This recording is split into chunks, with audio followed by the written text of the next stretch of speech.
tickets now at uncorkkc.com. This is your home for Kansas City FM and AM, HD1 and HD2 Kansas City in Odyssey Sports Station.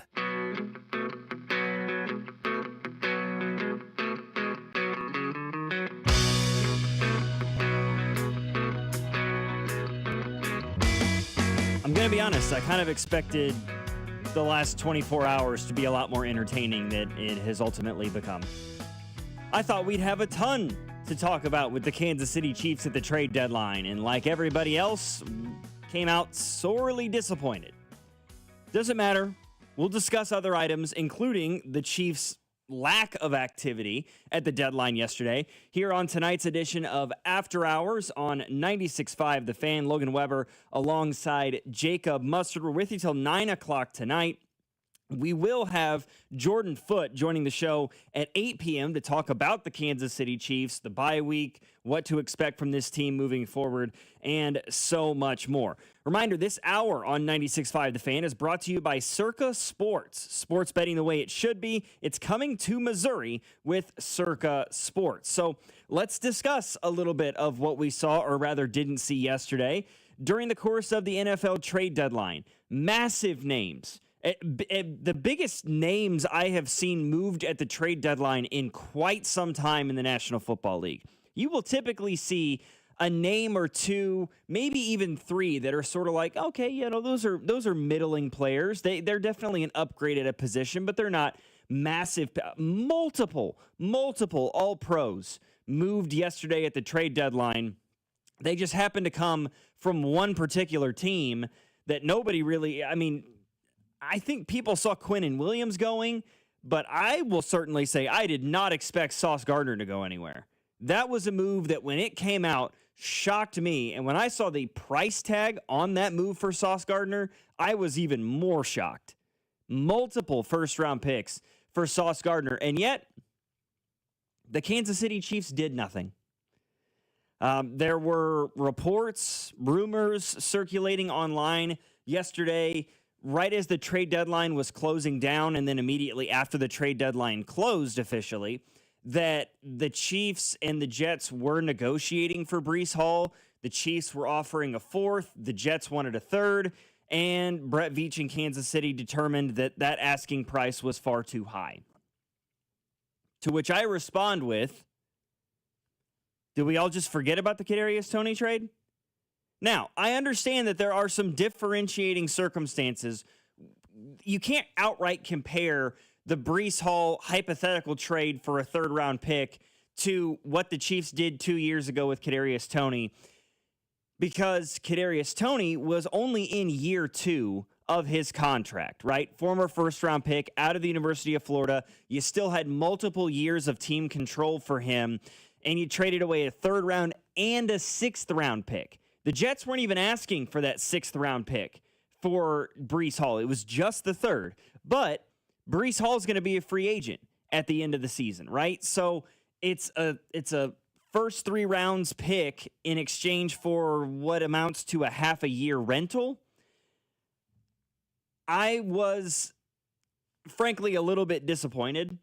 I would have personally exchanged a third-round pick for Breece Hall, and I know that Rob is going to look at me with disdain if he hears that, because Rob was outright against a third-round pick for somebody like Breece Hall.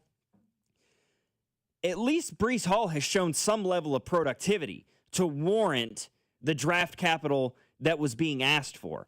I mean, the Chiefs traded for Kadarius Toney in his second year in the NFL, who at that point in his career had amassed 41 catches for 420 yards and no touchdowns.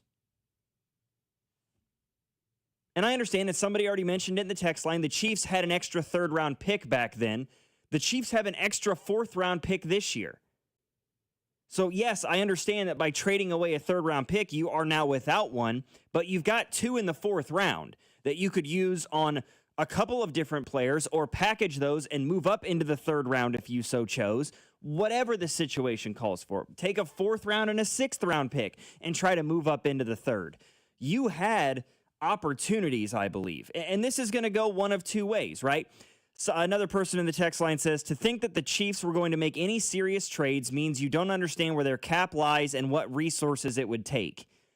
Breece Hall's on a rookie deal. He's already been paid a good chunk of his contract from the New York Jets. So monetarily speaking, it wasn't going to affect the bottom line of the Kansas City Chiefs this season. Trading for somebody like a Breece Hall, trading for somebody like a Calais Campbell, who's on a one-year deal and has a great likelihood of retiring when this season comes to an end. This goes both ways. I'm not angry, I would say, right? I'm confused, maybe a little bit disappointed, but I understand. I get the thought of, okay, you hold on to the draft capital that you have because this team does have a swath of guys who are going to be free agents this offseason, and some of those guys you aren't going to be able to afford to bring back. I know that Brett Veach and that front office, they are wizards when it comes to changing and adapting their cap space situation, but I just really, really thought that this team has obvious holes. And I think that you needed to be able to fix those sorts of things. Expiring contracts, you're not wasting draft picks on 8 games. Is the point to compete or not compete for a Super Bowl? You tell me. I'm asking. Do you think this team, as it's currently constructed, is good enough to win a Super Bowl? I'm not saying it's not. I'm saying I have my doubts. I'm saying somebody like a Breece Hall or Calais Campbell would make the team better than it is right now. It would increase your chances of winning a game against Buffalo in the playoffs, which more likely than not now would have to be a road game. I think it would increase your chances of contending with the Chargers and the Broncos in the AFC West, who you are currently a game and 2 games behind inside your own division with only half your season left to play. I'm just speaking from both sides of it. I'm not disappointed because I understand what this team needs in terms of draft capital to replenish what it already has and what it is very likely to be losing when this season comes to an end. Why did we not see this Chiefs team explore the possibility of trading away a couple of players? Elijah Mitchell and Christian Fulton have sit on this roster being paid millions of dollars to sit and do nothing. Why are those guys just sitting here? I thought that this team, Brett Veach has always been a guy that has been aggressive at the deadline and tried to make things happen. A 4th-round pick or a 3rd-round pick, I don't see that absolutely dismantling what you want to accomplish now and in the future. But I digress. There were a lot of guys that were sent at the trade deadline, including the one that we mentioned right off the top, the biggest trade of the day, Sauce Gardner to the Indianapolis Colts. Speaking of teams that are in win now mode, 2 first-round picks and wide receiver Adonai Mitchell in exchange for Sauce Gardner. I was floored when I saw 2 first-round picks.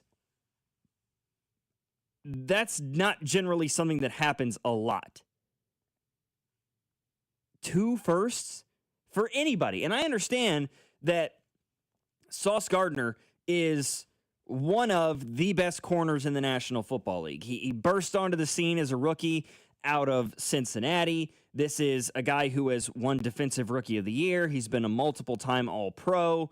But the numbers tell you that he hasn't been as good the last couple of seasons as he was his first year or two in the NFL. And he's on a monumental contract that he signed back in July, that 4-year, $120 million deal. And I'm just a little bit floored for the Indianapolis Colts. I love the thought process of you're a 7-1 football team right now. You're at the top of the AFC. You want to strike while the iron's hot. But man, 2 first-round picks. Is that what Micah got traded for? I believe it was. Let me double check on that, because I believe it was a couple of firsts. 2 first-round picks, you want generational talent return, but there's also a difference between your edge rushers and your corners. Yeah, 2 first-round picks and Kenny Clark in exchange for Micah Parsons. So, which makes sense. I mean, Kenny Clark's definitely has a better player resume than Adonai Mitchell. 100% I would agree. I would say that the Cowboys probably got an even better deal for Micah Parsons than the Jets did for Sauce Gardner. And they should have, because I believe Micah Parsons to be a better player at his individual position than Sauce Gardner is.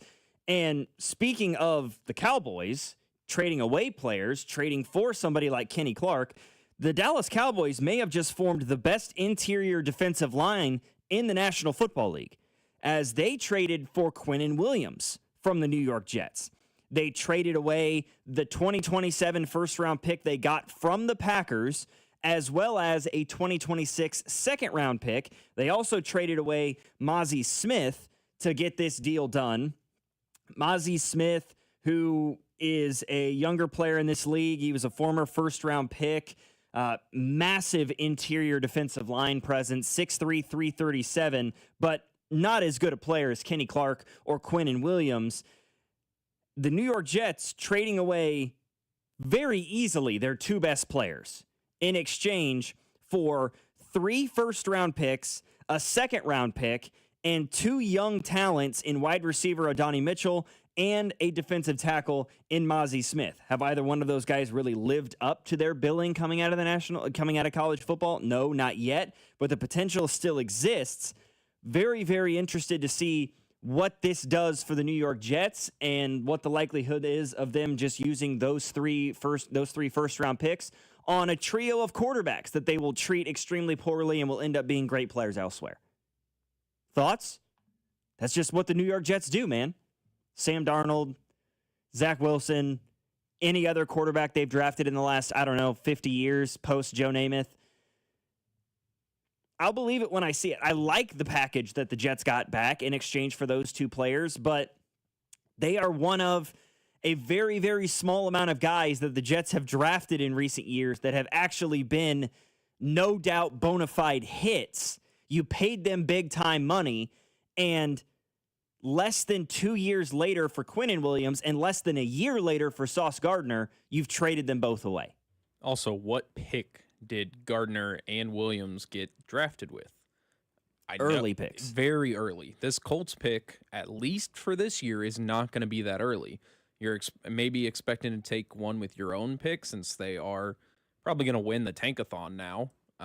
But that future first, who knows what the Colts are going to look like next year, but that could be back middle of the round, like 20s, 25s. Yeah. I mean, so Quinnen Williams was the 3rd overall pick back in 2019. Sauce Gardner, the 4th overall pick back in 2022. I can assure you, at least this year's first-round pick from the Colts, that 2026 first from the Colts, and the 2027 first-round pick from the Packers, those are not going to be top 10 picks. They might not even be top 20 picks. Or, they might be like late middle and late first-round picks. Somewhere in the vein of like 23 to 28 is where those picks are going to ultimately end up. In exchange for Sauce Gardner and Quinnen Williams, I don't know. It kind of boggles the mind a little bit that, somebody in the text line said it. The Cowboys basically traded away Micah Parsons and got back Kenny Clark and Quinnen Williams. The Cowboys look pretty good. It wouldn't be bad if they had a better record or were playing better. Is it going to matter? Probably not. Probably not, but they aren't in a great division. The Commanders have absolutely hit the second-year slumber with Jaden Daniels at quarterback, and he's been banged up throughout the year. That whole Commanders roster has dealt with injury issues. The Giants, they looked like fun for a half a second before Cam Scatterbo got hurt, and now they're the New York Giants again, and Brian Dable is just anxiously awaiting the day that he gets called into Joe Shane or Jim Mora's office and gets fired. You're battling the Eagles, but second place in that division is certainly up for grabs. And the problem is the NFC is a really, really, really good league this year. The entire NFC, that half of the NFL, is much stronger than the AFC is. I'm not sure 10 wins is going to be enough to get you a wild card spot in the NFC this season. And so if you're the Cowboys, you're already behind the 8 ball. Is it going to be enough? You know, some of the other trades that we saw at the deadline, Jalen Phillips going to the Miami Dolphins in exchange for a third-round pick. Again, I ask, Jalen Phillips was a name that was flying around Chiefs Kingdom for the last couple of weeks. If the Eagles were willing to part with the third-round pick for Jalen Phillips, why were the Chiefs not willing to go after that? Again, I don't blame them because this team needed interior defensive line help more than edge rushing help. But we've seen this team show a willingness to kick guys inside, you know, playing George Karlaftis on the interior and Charles Omenihu on the interior a little bit more often. I'm just a little bit surprised by the amount of activity we saw around the league and that none of it involved the Chiefs, who have generally been a pretty aggressive team this time of year.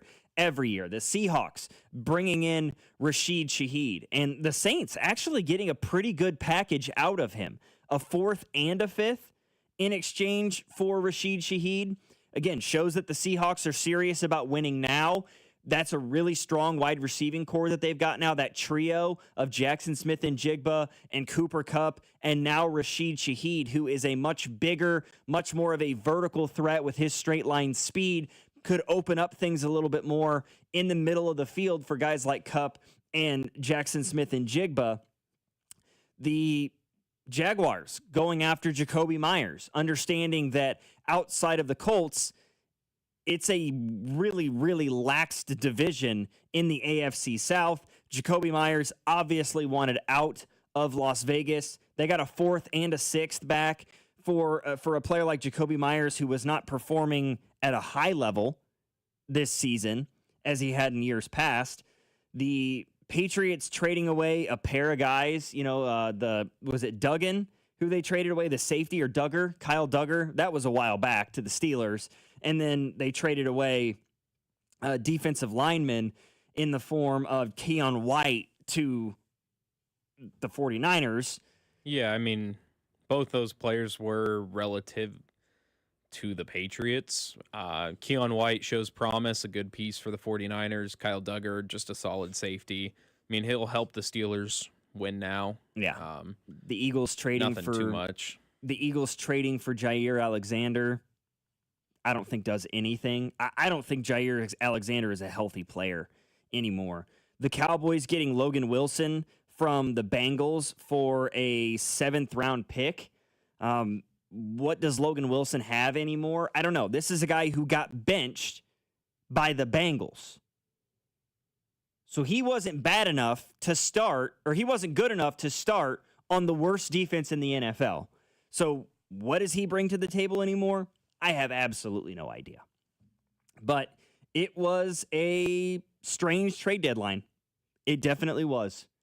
913-586-7965 is our number. We'll continue to look at the text line throughout the show. A lot of people responding to the trade deadline and the Chiefs not making a trade with anybody, which was a little bit surprising to those of us in Chiefs Kingdom. We'll continue to discuss that throughout the program here tonight. Again, Jordan Foote will be joining us at 8 p.m. here on After Hours. Logan Weber, Jacob Mustard, 96.5, The Fan. You're listening to After Hours, brought to you by Twin Peaks. Eats, drinks, scenic views on your home for Kansas City sports. 96.5, The Fan. Hi, this is Toby Tobin along with Jason Goodenkoff from Lewisburg Ford in Lewisburg, Kansas. Hi, Jason. Hello, Toby. Let's talk about the buying experience at Lewisburg Ford. It's the best anywhere. Just ask all our customers, Toby. It is hands down the best experience you can have buying a new car. We have the no-hassle Toby Tobin price that we've had for over 45 years now. Nobody else can say that. We've been saving Kansas City thousands and thousands of dollars for a lot of years. I have been buying Ford cars and trucks from Lewisburg Ford for over 30 years. And I know personally this is the best place to buy a Ford car or truck. Great prices, but there's a whole lot more than that. It doesn't just stop at price, Toby. Yeah. There's other factors to this equation, and it's trade-in allowance, financing, and the experience of how knowledgeable the people are that you're dealing with. And we surpass everybody in all those areas. We always have. We always will. That's why calling us is important. Do you have that new pickup? Absolutely. And it's dynamite. Okay. Lewisburg Ford is your best place to buy a Ford car or truck. What's your toll-free number? 816-444-2300. Lewisburg Ford or lewisburgford.com. I'm Mitch Holtis, voice of the Chiefs. Everyone develops cataracts naturally as they get older. When your vision is affected by cataracts, you should see my doctor, Dr. Steven Silverstein at Silverstein Eye Centers. Dr. Silverstein is a world-renowned cataract surgeon who performs life-changing laser-assisted cataract surgery with premium lens implants to correct your vision up close and far away. Trust my eye doctor, Dr. Steven Silverstein, Silverstein Eye Centers, 816-358-3600 to schedule an appointment. This is the story of the one. As a custodial supervisor at a high school, he knows that during cold and flu season, germs spread fast. It's why he partners with Grainger to stay fully stocked on the products and supplies he needs, from tissues to disinfectants to floor scrubbers. All so that he can help students, staff, and teachers stay healthy and focused. Call 1-800-GRAINGER, click Grainger.com, or just stop by. Grainger, for the ones who get it done. Get ready, Missouri. Kickoff is near. The world's largest sports book is coming to your fingertips. Circa Sports, it's sports betting the way it should be. With high and transparent app limits, low holds, and exceptional customer service. Start betting like a pro in Missouri on December 1st. Learn about your new bookie today at circasports.com. The world's largest sports book at your fingertips. Circa Sports launches December 1st. This is the story of the one. As a custodial supervisor at a high school, he knows that during cold and flu season, germs spread fast. It's why he partners with Grainger to stay fully stocked on the products and supplies he needs, from tissues to disinfectants to floor scrubbers. All so that he can help students, staff, and teachers stay healthy and focused. Call 1-800-GRAINGER, click Grainger.com, or just stop by. Grainger, for the ones who get it done. 250 years ago, a promise was made to connect families and friends near and far.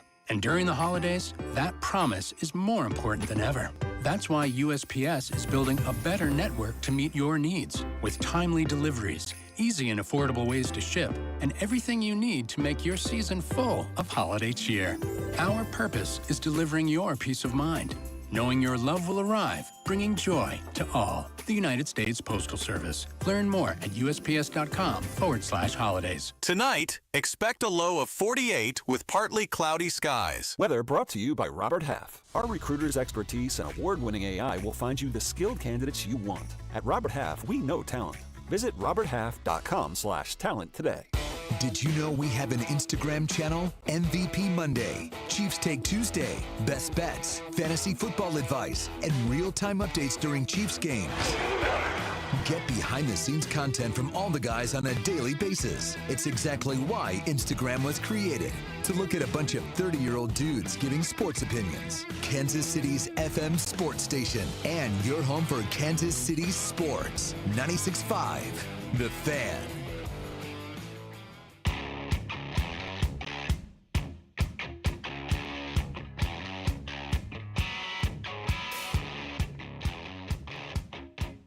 Just taking a look back, maybe not so fondly, to that Kadarius Toney trade a couple of years ago. Right, it was a third-round pick and a sixth-round pick that the Chiefs traded to the Giants for Kadarius Toney. The Giants then used that third-round pick and traded that to the Las Vegas Raiders for Darren Waller. The Raiders used that third-round pick, which was a compensatory third-round pick, was number 100 overall, and drafted Trey Tucker.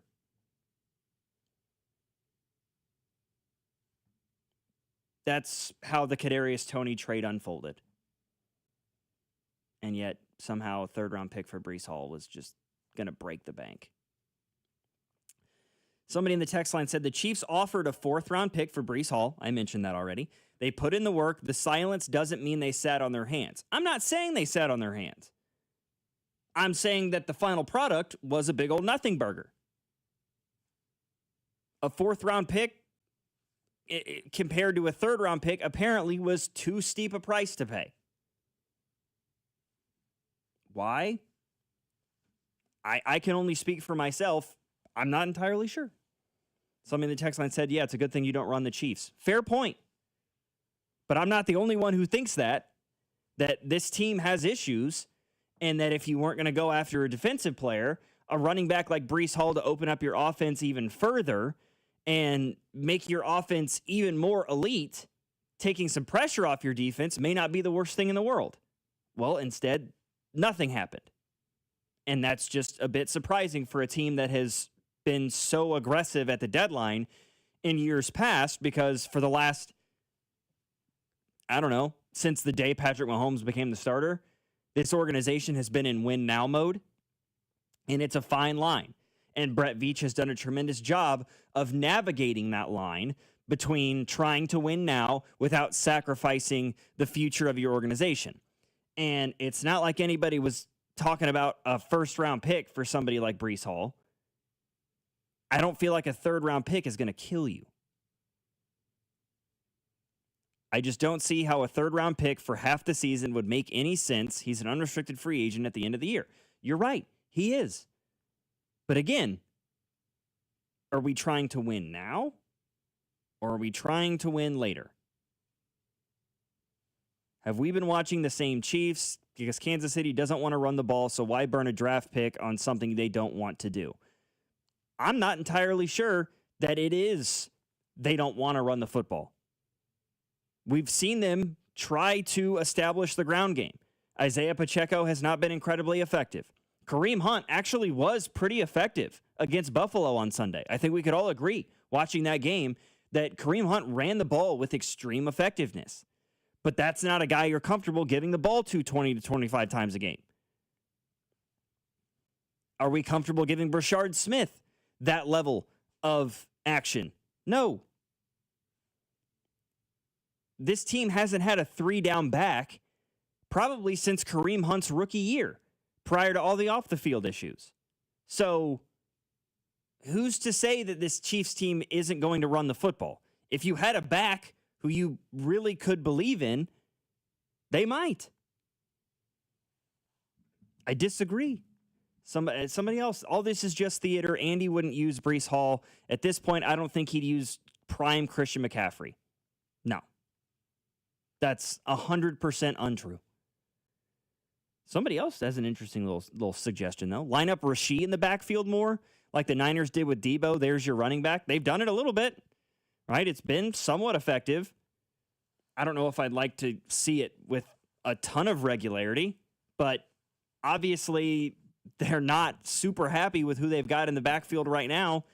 Otherwise, you wouldn't be seeing Rashee Rice lined up in the backfield or in wildcat sets, keeping the football, because they just don't have a difference maker in the backfield right now. And I thought Breece Hall could be that guy. If I end up wearing egg on my face and this team goes out and wins a Super Bowl, fantastic. Why are we not seeing Elijah Mitchell? He's Kareem, but faster and more durable. Huh? I don't know about you, Jacob, but I've never heard of Elijah Mitchell referred to as, quote, durable. The injury history of that man is pretty long, I have to say. I mean, he's been in the league since, 2021? And has played in 27 games. Played in 11 games his rookie year. He played in 5 games in 2022. Played in 11 games in 2023. And did not play a snap of football last year. He has a very, very long injury history.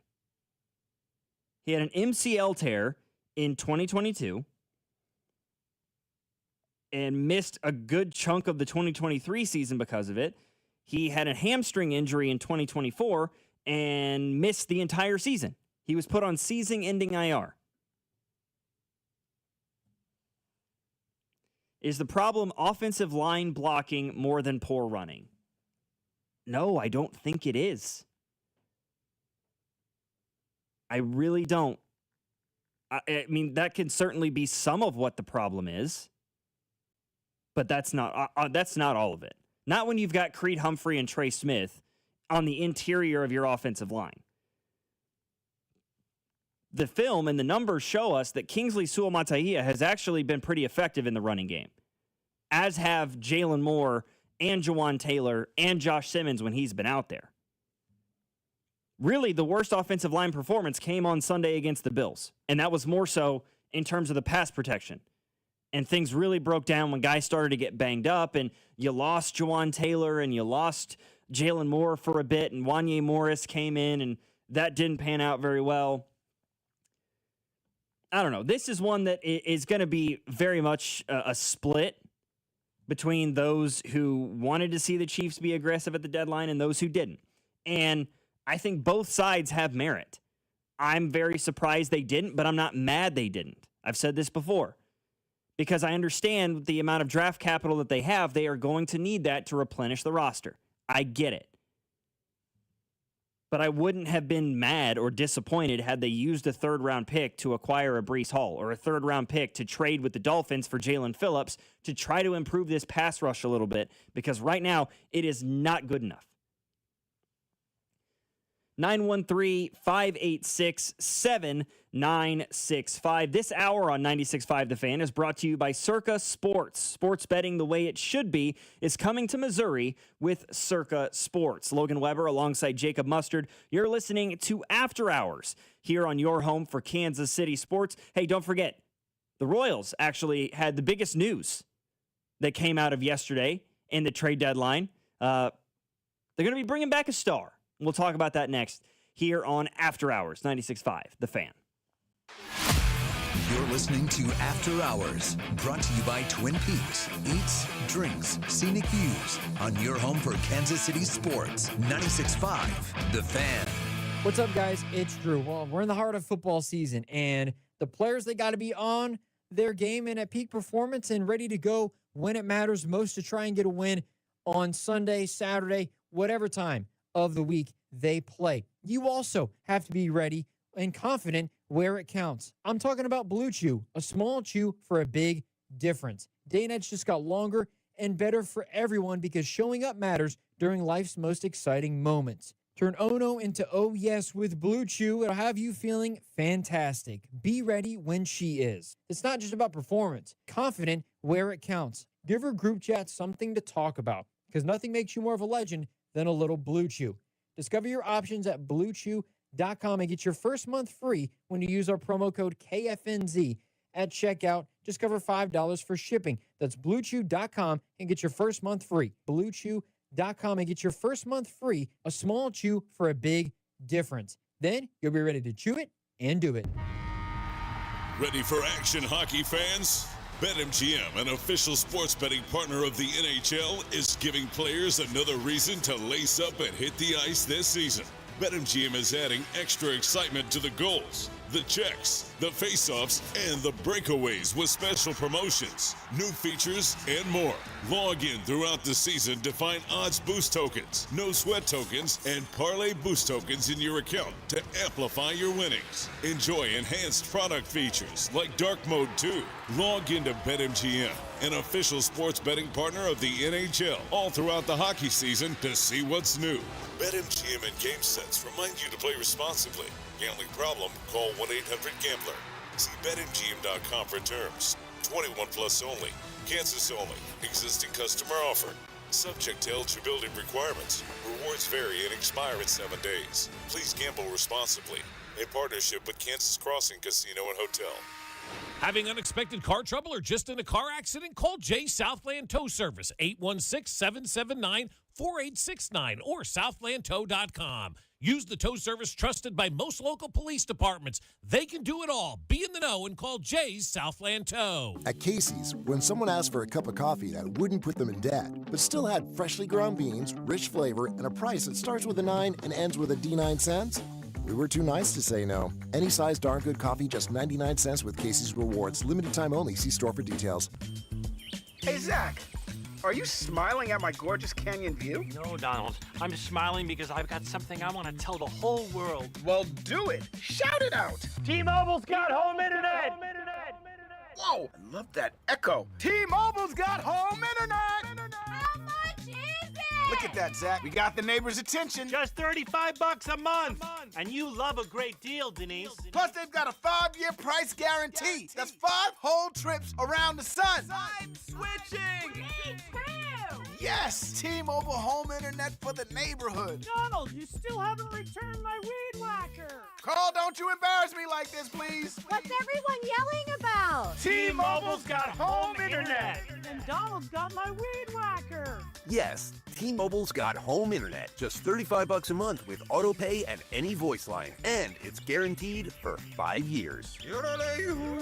Beautiful yodeling, Carl. Taxes and fees apply. See T-Mobile.com/ISP for details and exclusions.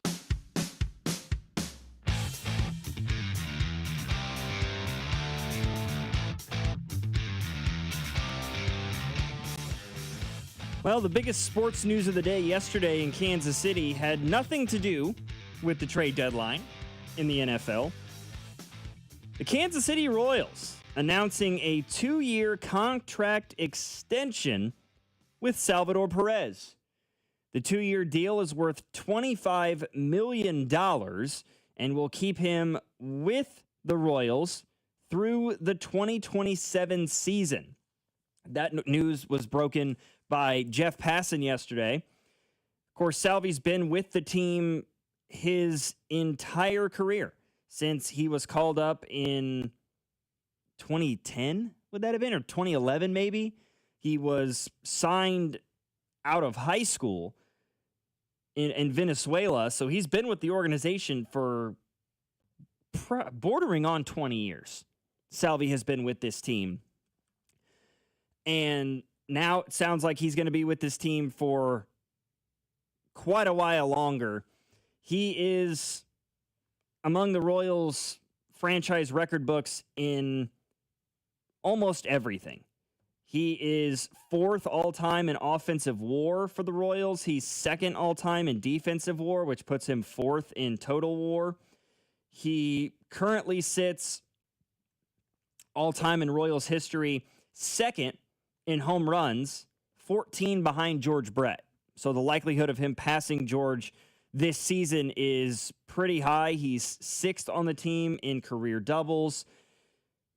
He's pretty much top 10 in every category, man. I mean, he has been unbelievable. 6th all-time in hits. He's 2nd all-time in RBIs. An unreal player in Royals history, and hopefully will remain that way for his entire career. This 2-year deal certainly helps with that. It's honestly a pretty team-friendly deal at the same time. I mean, 2 years, $25 million, breaks it down to about 12.5 a year. Very, very affordable 2-year contract for the Kansas City Royals. As things sit right now in terms of payroll, he would be 4th on the team behind Seth Lugo, Michael Wacha, and Bobby Witt Jr., and just ahead of Carlos Estevez.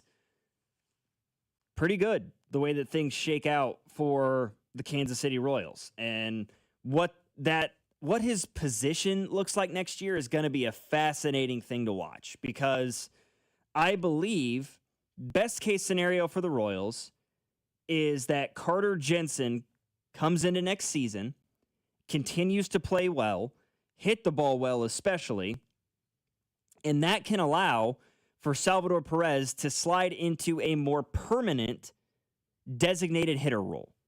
I think that's the best case scenario for the Kansas City Royals, where Salvy no longer has to worry about catching every day, and maybe that's a thing where he catches twice a week and Carter Jensen catches 3 or 4 times a week, or vice versa at the start of the year. And if Carter Jensen can continue to produce, then you can flip it. Salvy deserved a contract extension. I don't know if anybody would argue at that point, regardless of what he did this past season. The guy is the consummate Royal. He is one of very few captains in the history of the organization. Not to mention the guy had a 30 home run, 100 RBI season last year. I think that's perfect to have him back for quite a long time at this point. I mean, he's got 303 home runs in his career. George Brett with 317 is the all-time leader. No other player in Royals history has more than 200. Right now, he sits at 1,707 games played. And if he's able to amass close to 300 more, which would be a hard thing to ask for, but he's got 2 more seasons at least in Kansas City to do it, he would become just the 3rd player in Royals history to play in 2,000 or more games. The only 2 guys that did it, George Brett, Frank White. Obviously, this is a guy who is going to end up in the Ring of Honor, and he's going to end up with his jersey retired in Kansas City.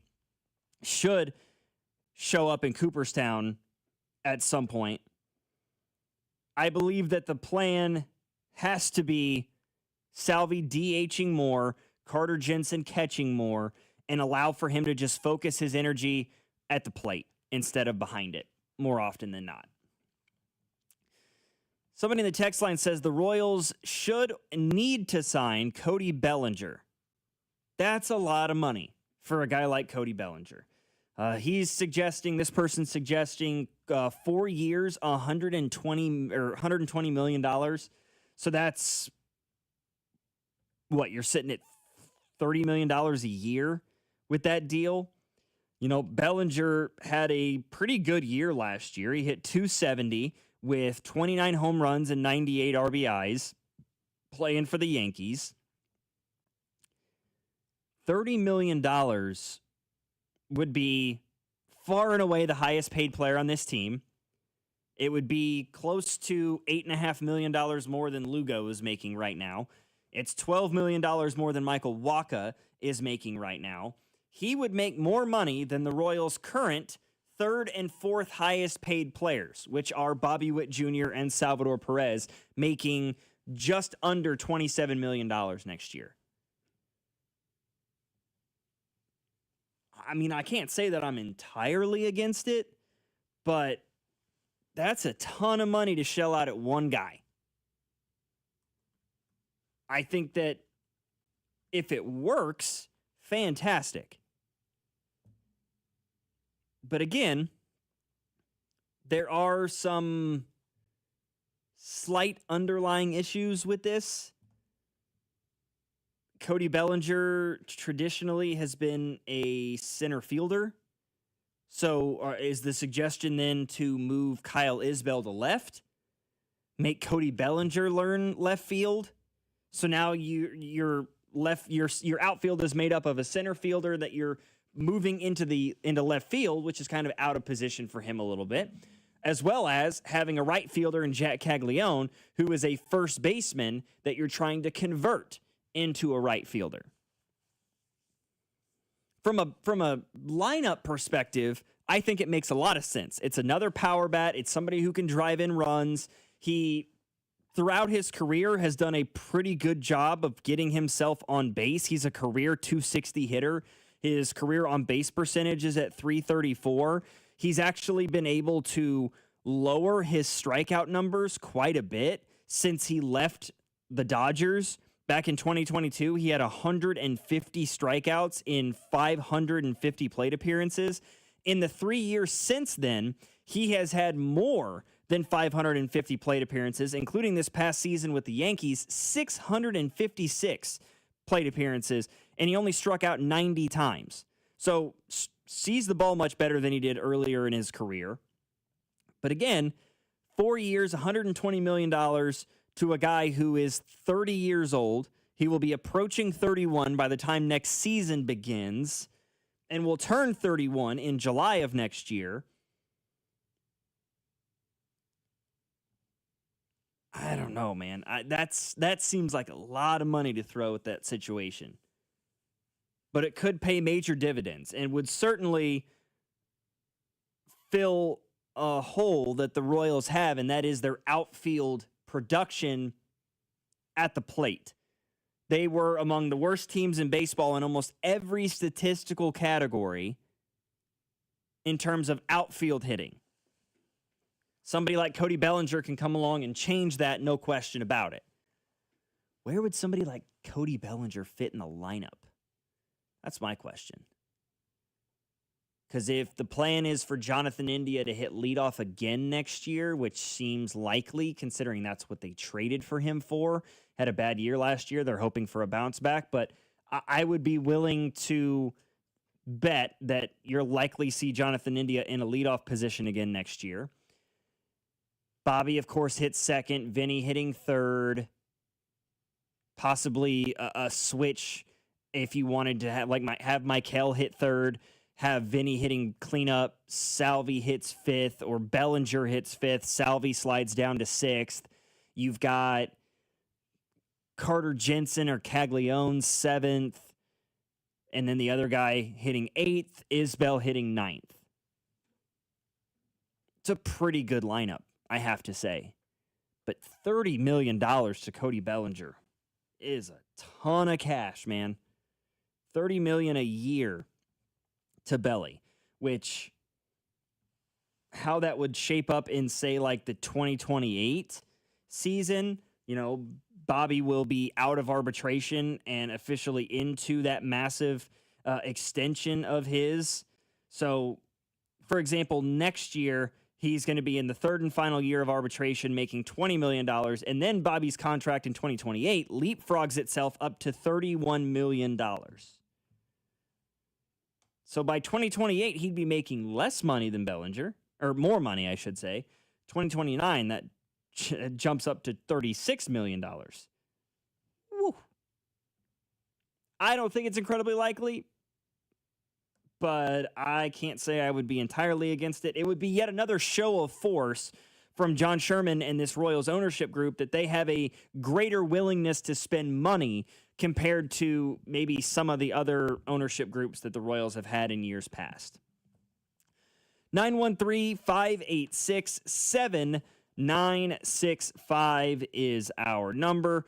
We'll maybe come back to a little Royals conversation coming up later on in the program, but I want to get into some more NFL and college football, and maybe even some college basketball. How about that? Basketball is officially back at the collegiate level. We've seen Mizzou, KU, K-State all have their first games of the season. We'll discuss a little bit of that next here on After Hours. Logan Weber, Jacob Mustard, 96.5, The Fan. You're listening to After Hours, brought to you by Twin Peaks. Eats, drinks, scenic views on your home for Kansas City sports. 96.5, The Fan. When you're hiring, have you ever felt like you're missing out on meeting truly great candidates for your roles? It seems impossible to find them, but they have to be out there somewhere, right? Well, they're not hard to find when you know where to go, and that place is ZipRecruiter. And right now, you can try ZipRecruiter for free at ZipRecruiter.com/free. ZipRecruiter helps 10 million people with their job search every day. And because these people are actively looking for jobs just like yours, it's easy to find the right person right away. In fact, 4 out of 5 employers who post on ZipRecruiter get a quality candidate within the first day. But if you're not using ZipRecruiter, you're missing out. So see what it's like when the impossible is easy. When you go to ZipRecruiter.com/free right now to try ZipRecruiter for free. Once again, that's ZipRecruiter.com/free. ZipRecruiter.com/free. Never miss out on great candidates with ZipRecruiter. As a mom, comforting my family is what I do best. Vicks Vapor Stick provides soothing, non-medicated Vicks vapors in an easy-to-apply stick, and it dries fast, so there's no mess. I use it to comfort myself and my family. Thanks, Mom. Vicks Vapo Stick, soothing comfort for the whole family. And try Vicks Vapo Shower Max for steamy Vicks vapors when you need more comfort for yourself. Use as directed. At Straight Talk, we know the holidays are your time to say yes. So why put up with a wireless company that makes you say out of data? Or no service here? Switch to Straight Talk and say yes to real unlimited data on a reliable 5G network covered by Verizon. And with a free 5G phone when you activate select plans, someone else in your family can say yes! Available at straighttalk.com and Walmart. Based on RootMetrics State of 5G Report, United States 1H 2025. Experiences may vary. Not an endorsement of Verizon. For network management practices, visit straighttalk.com. FanDuel is putting you in control right from the NBA tip-off. Because every day to start the season, you get to choose your reward. Take your shot with a profit boost. Play it cool with a no-sweat bet, or get a little backup with a bet-back token. I really like the profit boost. All of a sudden, a chance to win a little bit more money on a bet you're feeling pretty good about. And obviously, you can't go wrong with a no-sweat bet, so you can fire right back if you miss the first bet of the night. So make your pick. You get to choose, get in the game, and play it your way. Head to FanDuel.com/Alex to make your choice. FanDuel is the official sportsbook of the NBA in 96.5 The Fan. 21 and present in Kansas. Opt-in required. Rewards are non-withdrawable. Restrictions apply, including bonus and token expiration, leg requirements, and max wager amount. See terms at sportsbook.fanduel.com. FanDuel is offering online sports wagering in Kansas under an agreement with Kansas Star Casino, LLC. Gambling problem? Getting help is your best bet. Call 1-800-522-4700. Visit ksgamblinghelp.com. You're listening to 96.5 The Fan from the DM Injury Law Studios. Mike's got this.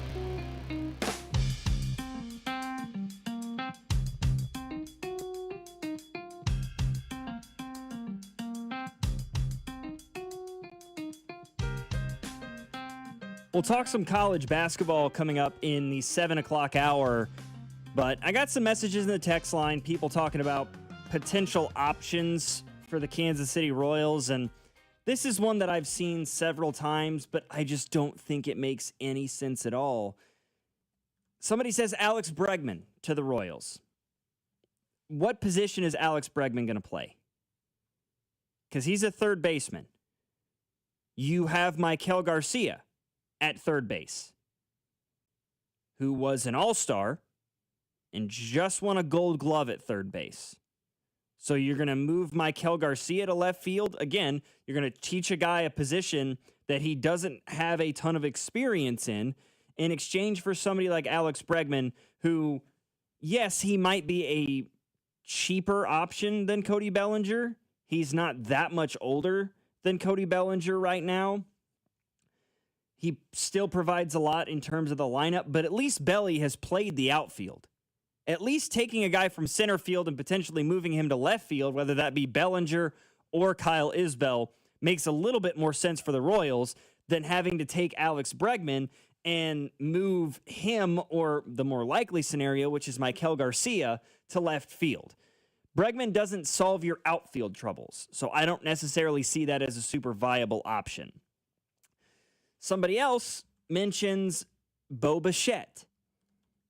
And while I do believe that he is a more viable option, he is fresh off of a pretty good year, especially when it came the postseason, helping this Blue Jays team make a run towards a World Series. He is a phenomenal hitter of the baseball. Career .294 hitter, including this past season, which was the best of his career. He hit .311 with 18 home runs and 94 RBIs. Now, the home runs and the ribbies, not quite where they were, say, back in that 2021 season, where he hit 29 and had 102 RBIs. But the best batting average of his career, the best on-base percentage of his career, and actually tied the best OPS of his career, which was 2020, that COVID-shortened year where he only played in 29 games. Bo Bichette is an interesting one. But again, I raise the same point that I just raised with Alex Bregman. He plays shortstop. He has quite literally never played another position in his major league life. Bo Bichette has played in 747 games in his career. Started 747 games. 713 of those have been at shortstop. The other 31, DH. So what does Bo Bichette bring to the table? He's a phenomenal hitter, but he doesn't play left field. You're definitely not going to move Bobby Witt Jr. from shortstop. Huh, Jacob, is that a great idea? You like that one? But let's put Bobby Witt Jr. in left field. Let's see what happens. What do you think? The laughter from the production studio is deafening right now. Bichette would move to second base or outfield. What does that provide? So if you move him to second base, guess who's going to left field, ladies and gentlemen? Jonathan India. Does anybody want to see Jonathan India play 150 games at left field? I sure as hell don't. You got to look at the position of, you can't just look at somebody's stats on Baseball Reference and be like, oh, he hits the ball really well, the Royals should sign him. You have to look at positional versatility and how he fits on the defensive side of the baseball. He played second base in the playoffs. Great. Doesn't help you with the outfield problem this Royals team still has. Michael, Bobby Witt Jr., and Bo Bichette is nasty. Yeah, that infield's great. Your outfield is still a dumpster fire. We're talking about outfield. This Royals team needs outfielders. They've already said Jonathan India is going to be the everyday second baseman next year. It's not going to be Bo Bichette. Come on, folks. I'm all for the glass half full, rose-colored glasses free agent look and trying to see, who these crazy wish list options the Royals could have. But the three names being thrown out being Bo Bichette, Alex Bregman, and Cody Bellinger, I think we're doing too much. Hell, while we're at it, let's go get Ohtani for $1 billion. Yeah, we got that deferred money. Let's just make a deal with the Dodgers. Let's bring Shohei over. That makes perfect sense. Let's get Bryce Harper and Tariq Skubal while we're at it. Do we know who we are? Jonathan India could be traded. He could. He's not going to. He was traded to this team a year ago. He's not going to get traded away already. They gave away a significant piece of their rotation in Brady Singer to acquire Jonathan India, who I still have some level of belief in. As much as he struggled at times last year, he was way better than MJ Melendez, or at times Michael Massey, or Nick Lofton, or John Rave, or any of the other guys that they tried to throw in there at different points. I fully expect Jonathan India to be the everyday second baseman for this Royals team next year. Vinny will be at first, Bobby at shortstop, Michael Garcia at third. It will be Kyle Isbell, more likely than not, in center field. It will be Jack Caglione at right field, Carter Jensen or Salvador Perez catching, DHing. They got to figure out what they want to do at left field. We don't need India anymore. He is trash. Sign Luis Arias to play second base and let him lead off. I like Luis Arias. I think that would be fun. But again, Luis Arias has played a lot more first base over the last couple of seasons. Folks, I think we're writing checks that the Royals simply are unable to cash or let other people cash. How about this top 5 lineup? Oh my God. Luis Arias hitting leadoff. Phenomenal. Bobby Witt Jr., Cody Bellinger, Vinny Pasquantino, Salvador Perez.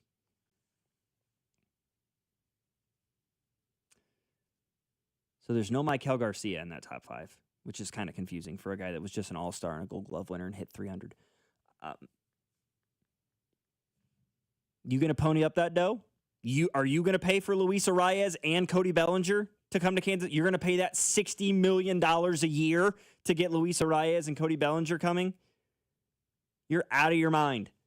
India is making $7.5 million next year. He needs to get traded to get that off the books. He's not going to get traded. He's not going to.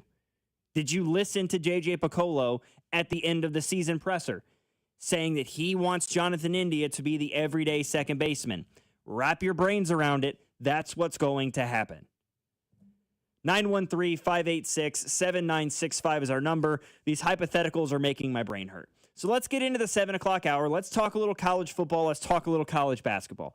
You're listening to After Hours here on 96.5 The Fan. Logan Weber alongside Jacob Mustard. This 6 o'clock hour of the program on 96.5 The Fan has been brought to you by Circa Sports. Sports betting the way it should be is coming to Missouri with Circa Sports. After Hours, your home for Kansas City sports.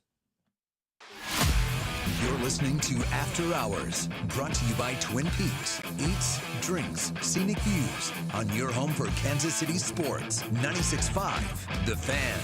Hi there, I'm Charlie. And I'm Carter. Our dad is Rex with Rex Buys KC. If you're thinking about selling a home in Kansas City and don't know where to start, our dad can help. Sometimes life throws curveballs, like moving for a new job, dealing with a divorce, or inheriting a house you weren't expecting. Dad doesn't just make offers, he talks with people to help them understand all of their options. No pressure, and it doesn't cost anything to talk with his team. He's a local home buyer who really knows Kansas City. If selling to him is the right choice, he'll give you a fair cash offer, and you can close on your timeline even in as little as 7 days. He buys homes in any condition.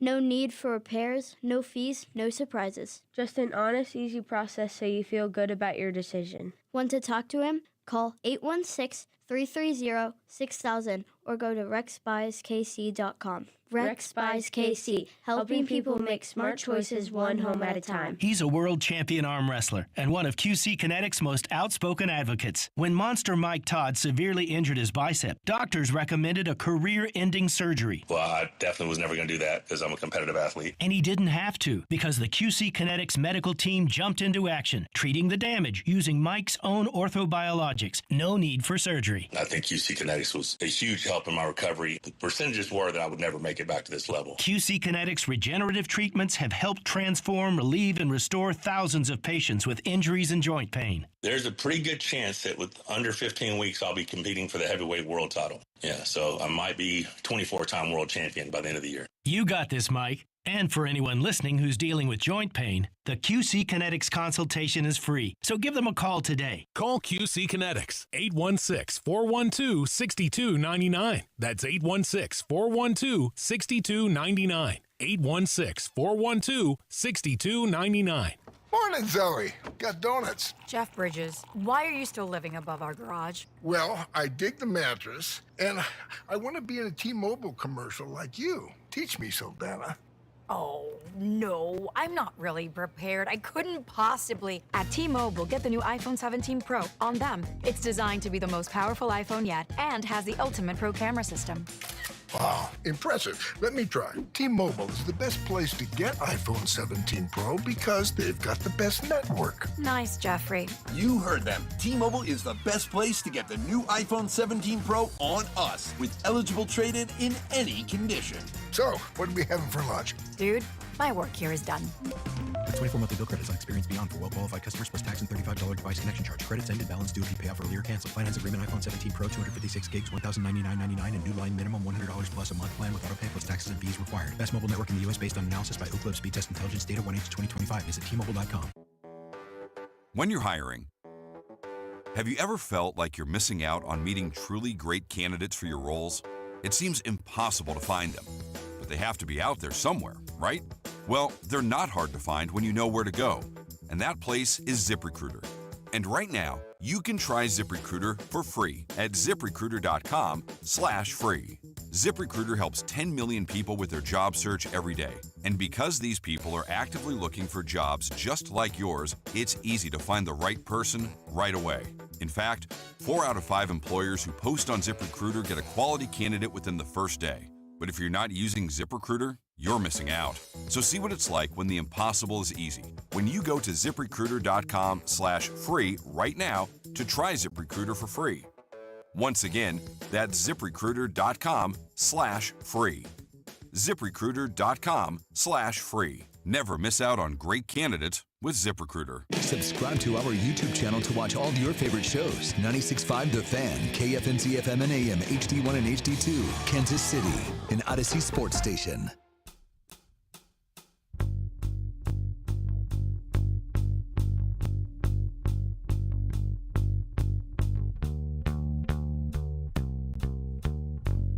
Folks, if there's one thing you need to know about me,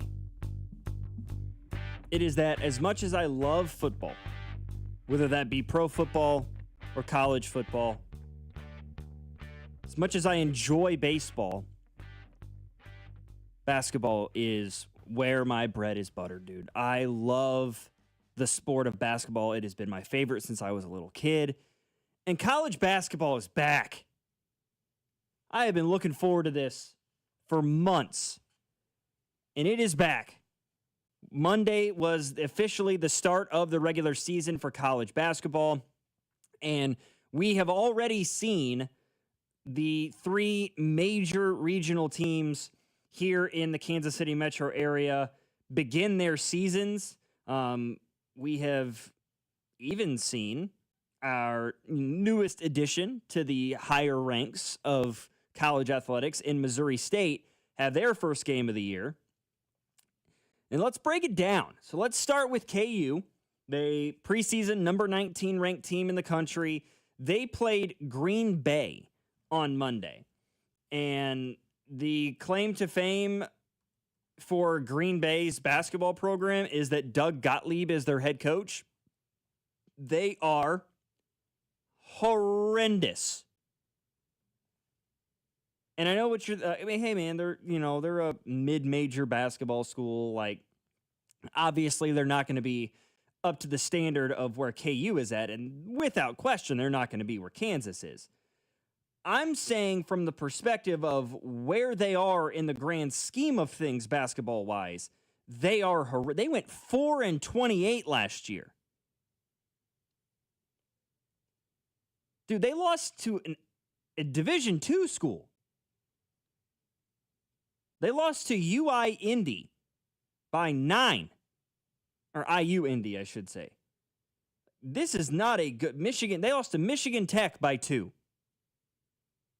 That's a Division II school. They are bad. KU did what they were supposed to do. They win it 94-51.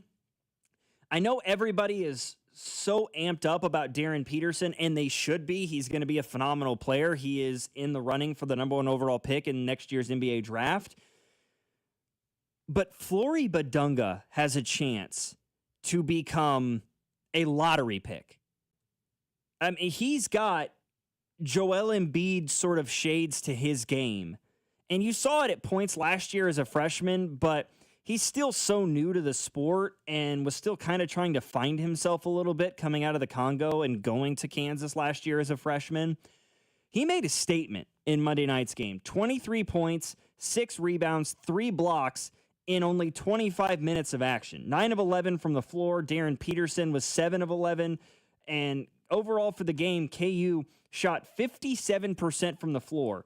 This Kansas team, if they can put it all together, Badunga and Darren Peterson as that inside-out combination can be a lot of fun to watch for KU. They have to find out where their shooting is going to come from their starting 5. Because they got to get more shooting than just Darren Peterson.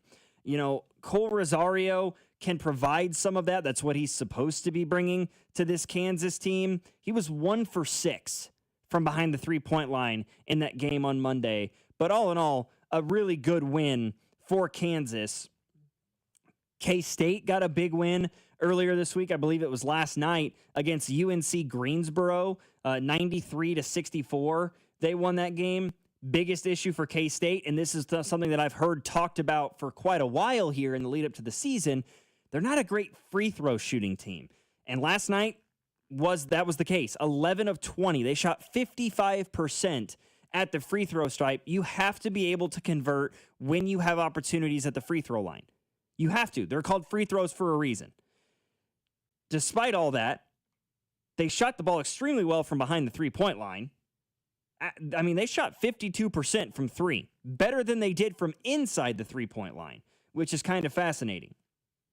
Two biggest issues, I think, for this K-State basketball team this year are going to be their free throw shooting and their rebounding. They did out-rebound UNC Greensboro last night by 11, but that's not nearly the margin that you're looking for against an opponent like a UNC Greensboro. And they're going to have their work cut out for them because this Big 12 this year is incredibly deep. Just look at what they've done the first couple of days of the season. I mean, Arizona went to Las Vegas and beat Florida by 6. That's the defending national champions that they beat on a neutral floor by 6 points. BYU, at that same venue, at the Hall of Fame series there in Las Vegas, beat Villanova by 5. And, boy, BYU has got a dog in the form of AJ, is it DiBiase, I believe is how you pronounce that name, had 21 points in that game on a semi-efficient 9 of 18. Really, he was bad at the free throw line, 2 of 7 from the stripe, which is not good. But this BYU team, they're preseason ranked number 8 in the country for a reason. And then you looked around at the other teams in this conference. You know, Iowa State killed Fairleigh Dickinson the way that they should have. Cincinnati dominated Western Carolina. Really, the team that's in the biggest pickle right now, TCU, losing at home to New Orleans? Really, Horned Frogs? New Orleans? And they have this revamped roster. They brought in all these guys in the transfer portal, including a guy that I watched at Iowa for a couple of years in Brock Harding, who is a tremendous passer, but he's not much of a scorer. And they want him to be in a role where he's shooting the basketball. He was 2 for 11 in that game. 6 assists, 5 steals, great. I don't think Brock Harding getting 11 shots a game is going to be a recipe for success if you're TCU. This league is extremely talented top to bottom. And, I mean, that's evident by the top 25 rankings when you see teams like Kansas and Houston and Arizona and BYU and Iowa State inside the top 25, along with Texas Tech. It's going to be a gauntlet of a year in the Big 12 once again. Meanwhile, for the Missouri Tigers, not an overly impressive win, but a win nonetheless. They took down Howard 88-67, shot the ball well from the field and from the three-point line. But just like K-State, free throw struggles are going to be something that needs to be monitored. 10 of 21 at the free throw line. Under 50%, that's not going to get the job done ever. And it came from a variety of places. Sean Phillips was 0 for 2. And Sebastian Mack and Mark Mitchell were a combined 2 for 8 at the free throw line. They've got very much a new look sort of a roster, you know, bringing in Javon Porter, the younger brother of Michael and Jonte Porter from Pepperdine. 7 points last night in 28 minutes. Sean Phillips with a double-double in yesterday's game. 16 points, 11 rebounds. Issue there, 6 turnovers for him. This team can score off the bench as well. That's maybe one of their biggest advantages right now is what that top 4 of Luke Northweather, T.O. Barrett, Jacob Cruz, and Jaden Stone can bring. Those guys combined for over 40 points off the bench in that game. Or close to it, I should say. They had, 23, 30, 39 off the bench. And they rebound extremely well. That is, you know, when you've got 2 7-footers in Mark Mitchell and Sean Phillips along your front line, you're going to be bigger than quite a few teams. But you got to shoot the ball better, take better care of the basketball. They shot worse from the free throw line and had more turnovers than Howard did in that game. And the SEC is in some ways a little bit similar to the Big 12 in that they are an incredibly deep league with teams like Florida and Arkansas and Alabama, Tennessee. Auburn is a talented team this year. There's some hype around Texas A&M this season as well, although they are currently sitting outside of the top 25. You know, Texas did lose to Duke yesterday, but they lost by 15. and that's the number 6 team in the country. Kentucky's the number 9 club in America to begin this season. So far, so good for those 3 teams, but I think that Kansas certainly had the most impressive start to the season. We'll see where it goes from here. And then Missouri State picked up a nice 88-70 victory against, albeit a lowly Division II school in Missouri Southern, who was extremely talented 5 or 6 years ago, but they, as a basketball program, are not as good as they once were, albeit it's still a W. You know, Michael Osei-Bonsu had 22 points and 14 rebounds. He's one of the most fascinating guys that I covered when I was working in Springfield covering Missouri State.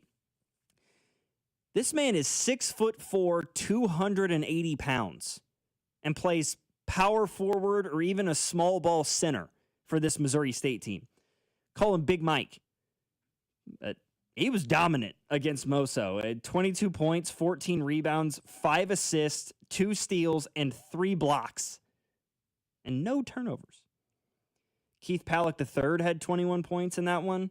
I believe he's a transfer from somewhere. I'm not entirely sure where. He's a senior, so he's definitely a transfer. Probably from a smaller school. Some of the only guys I recognize, Zaxton King is a guy that I recognize. Tyreek Brooks. Logan Epps is a name that I recognize, but like everybody else, it's a pretty new look roster year over year. 913-586-7965 is our number. We'll get back to a little NFL conversation in the 8 o'clock hour with Jordan Foote. But coming up, I want to talk college football because we did see the first college football playoff top 25 rankings revealed last night. I want to take a look at those and talk a little bit about how the rest of the season could play out for those teams still in contention for one of those 12 spots in this year's college football playoff. Logan Weber alongside Jacob Mustard. Our text line number, 913-586-7965. You're listening to After Hours on 96.5 The Fan. You're listening to After Hours, brought to you by Twin Peaks. Eats, drinks, scenic views on your home for Kansas City sports. 96.5 The Fan. Check engine or ABS light on? Take the guesswork out of your warning lights with O'Reilly Veriscan. It's free. Ask for O'Reilly Veriscan. O'Reilly Auto Parts. Ready for action, basketball fans? BetMGM, an authorized gaming partner of the NBA, is giving players another reason to hit the court this season. BetMGM is adding extra excitement to every basket, every slam dunk, and every buzzer-beating shot with special promotions, new features, and more. Log in throughout the season to find odds boost tokens, no sweat tokens, and same-game parlay boost tokens in your account to amplify your winnings. Enjoy enhanced product features like Dark Mode 2. Log into BetMGM, an authorized gaming partner of the NBA, all throughout the basketball season to see what's new. BetMGM and GameSense remind you to play responsibly. Gambling problem? Call 1-800-GAMBLER. See BetMGM.com for terms. 21 plus only. Kansas only. Existing customer offer. Subject to eligibility requirements. Rewards vary and expire in 7 days. Please gamble responsibly in partnership with Kansas Crossing Casino and Hotel. Nobody had to tell your grandparents not to drive while using their typewriters. Why should it be any different for us kids and our cell phones? Distracted driving was the cause of more than 3,000 deaths in 2022. Come on, we're smarter than this. Let's put down the phones and focus on the roads. Drive safe, everybody. Don't drive distracted. A message brought to you by the National Highway Traffic Safety Administration, Project Yellow Light, and the Ad Council. Every now and then I rinse it out, and I need Downy Rinse tonight, and I need it more. My kid wears the bed and the smell never leaves. I don't know what to do, I'm always in the dark. The sweat in that short smells like a dog park. Downy Rinse fights stubborn odors in just one wash. When impossible odors get stuck in, Rinse it out. Ah, that's the sound of someone who's misplaced My debit card. their debit card. Where'd I leave that thing? Not at the gas pump, or the checkout counter, or the roof of your car. Now, if he has the Chase mobile app, he can use Card Lock. Wait, I could just lock my card. Yep, just a few tippy taps on his phone, and that sound? That's peace of mind from Chase. Chase mobile app is available for select mobile devices. Message and data rates may apply. JP Morgan Chase Bank N.A. member FDIC. I woke up this morning feeling like I was coming down with something. Cough, congestion, headache. My first thought was, nope, this can't happen. I have big plans this weekend. So I took Mucinex Kickstart. It provides all-in-one and done relief with a morning jolt of instant cooling sensation. Thanks to Mucinex Kickstart, I didn't even need to cancel my weekend plans. If you start feeling cough and congestion coming on, take Mucinex Kickstart for relief with a kick. At your favorite retailer. Use as directed. 96.5 The Fan is your exclusive home for Chiefs football, with pregame starting 3 hours before kickoff with Josh Briscoe. Then it's the call of the game with Mitch Holtis, Dayton Hughes, and Josh Klingler. Caught! Touchdown! Kansas City! Travis Kelce owning this game! Followed by postgame coverage featuring exclusive one-on-one interviews with Andy Reid and Chiefs players inside the locker room. This is your home for Chiefs football. 96.5 The Fan.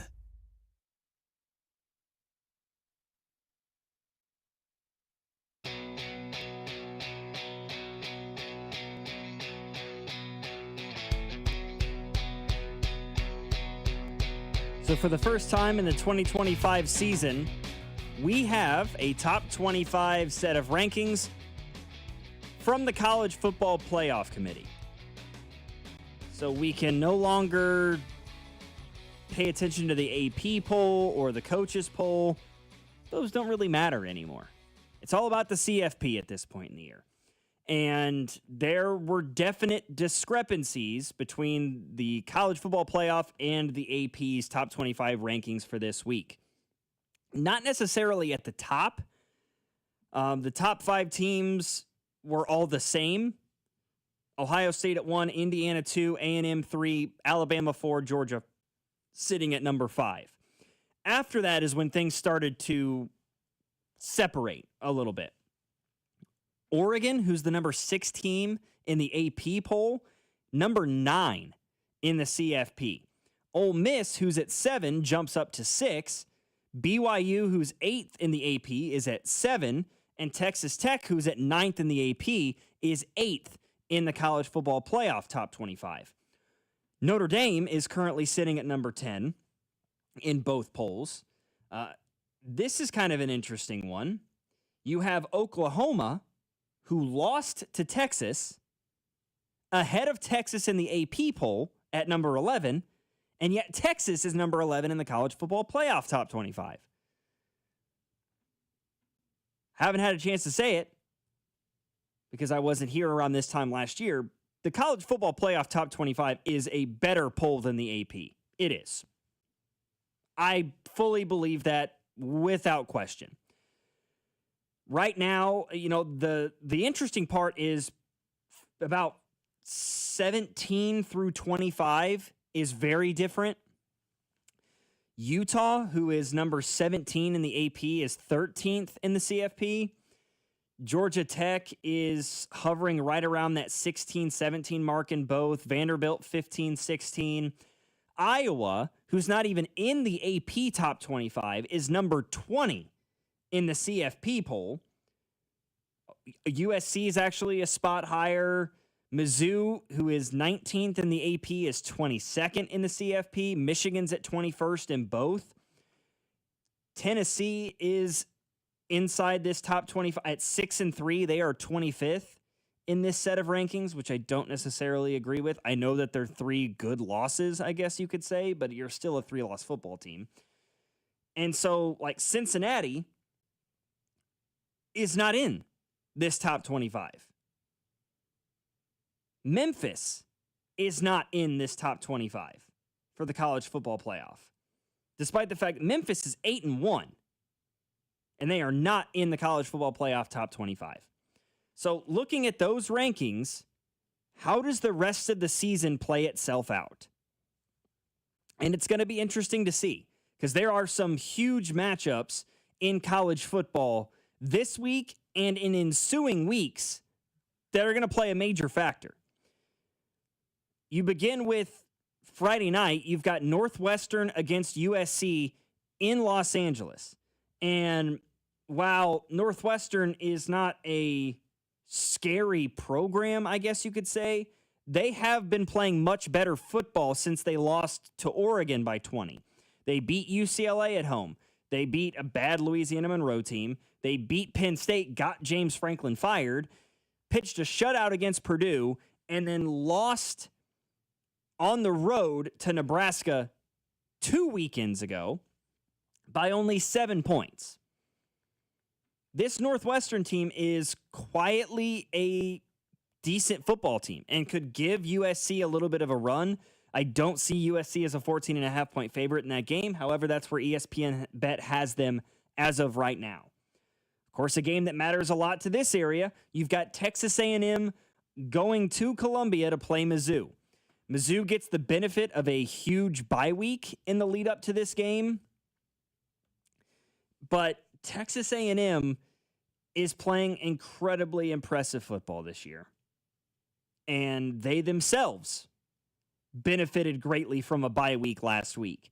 So I don't like how this shapes up for Mizzou, if I'm being completely honest.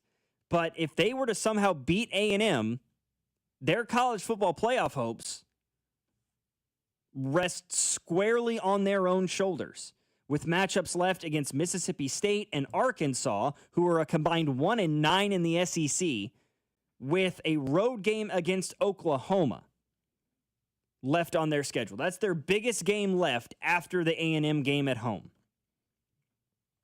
You beat A&M, you beat Mississippi State, you're 8-2, you're bordering on a top 10, top 12 team with a road game against Oklahoma and a road game against Arkansas left on the schedule.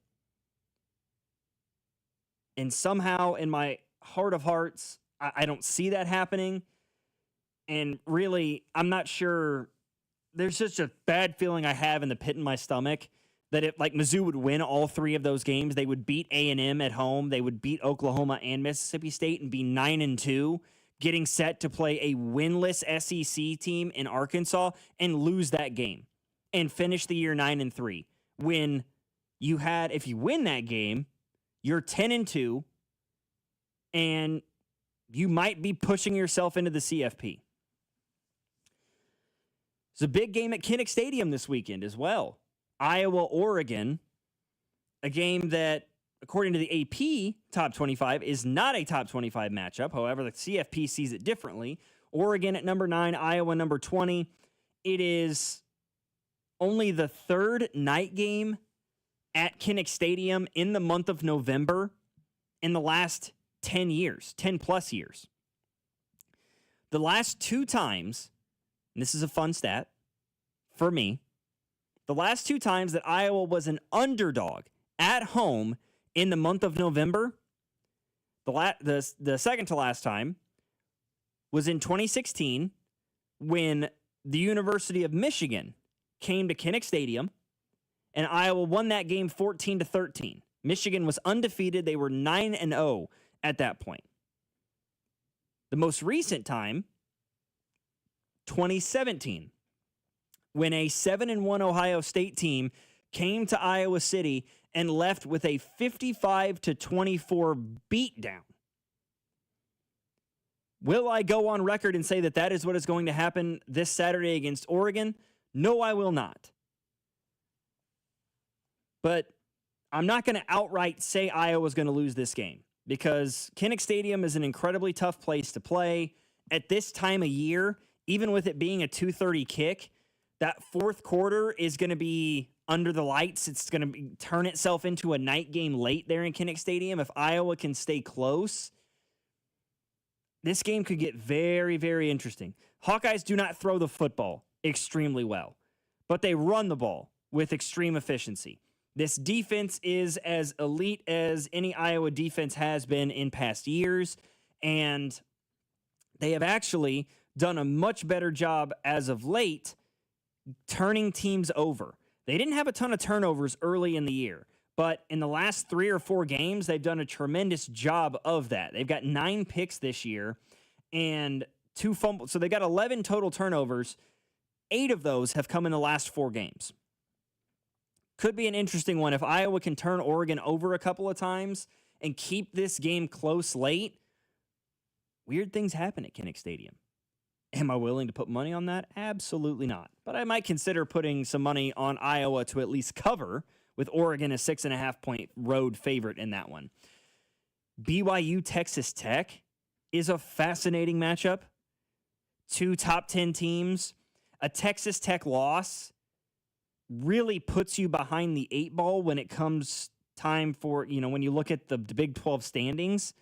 Cincinnati's 5-1 in the conference. Houston, Utah, and Arizona State are all 4-2. BYU could lose this game and would still be in line to make the Big 12 championship game. This feels like a much bigger test for Texas Tech than it does for BYU. A BYU win, and you've more or less punched your ticket. You're going to be 9-0 with matchups left against TCU, who's pretty good, 6-2 this year. They're 3-2 in the Big 12.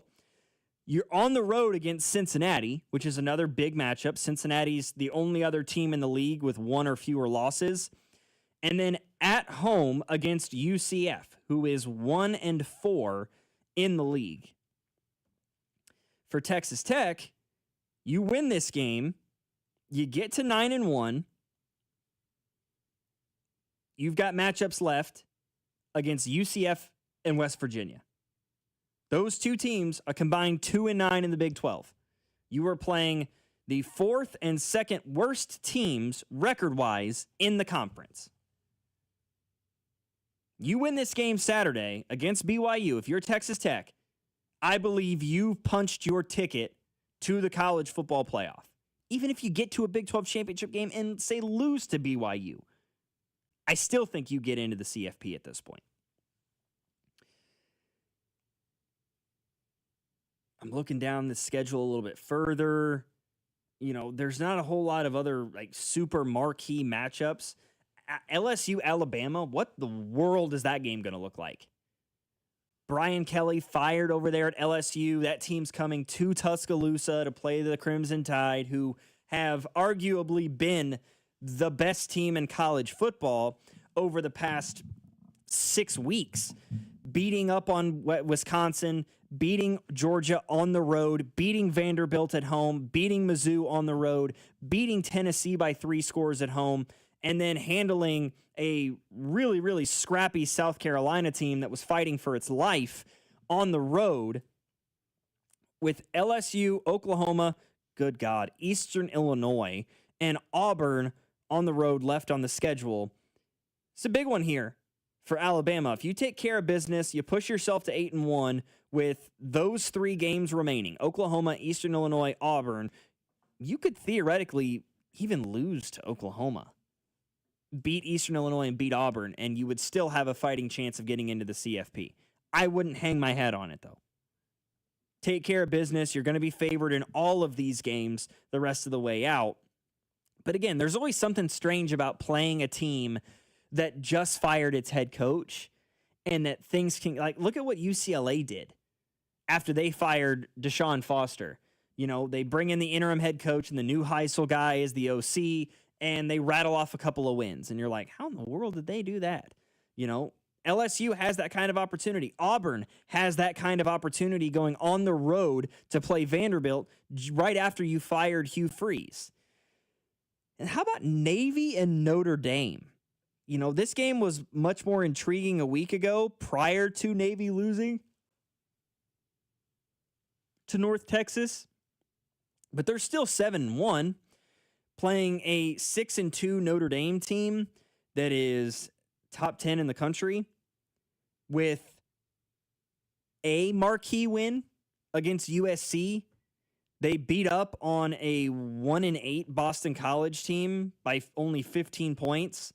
They beat North Carolina State by 30. You beat Boise State by 21 points. You know, they beat a bad Arkansas team by 43. They beat a bad Purdue team by 26. The only 3 teams that Notre Dame has played this year, they beat USC by 10, they lost to Miami, and they lost to Texas A&M. You've got 2 really good losses. You only have 1 decent win as of this point. I don't know. Not really sure what to make of that one. This season is nowhere near over. I mean, there are teams at the top of the heap, right? Ohio State, Indiana, A&M, Alabama, and Georgia. But beyond that, you know, like an 8-1 Ole Miss or an undefeated BYU, an 8-1 A&M or Texas Tech, I should say, Oregon. You know, any of these teams are a loss or 2 away from being completely out of this thing. And you look at from number 10 to number 24 in this college football playoff ranking system, you've got Virginia and Georgia Tech both at 8-1.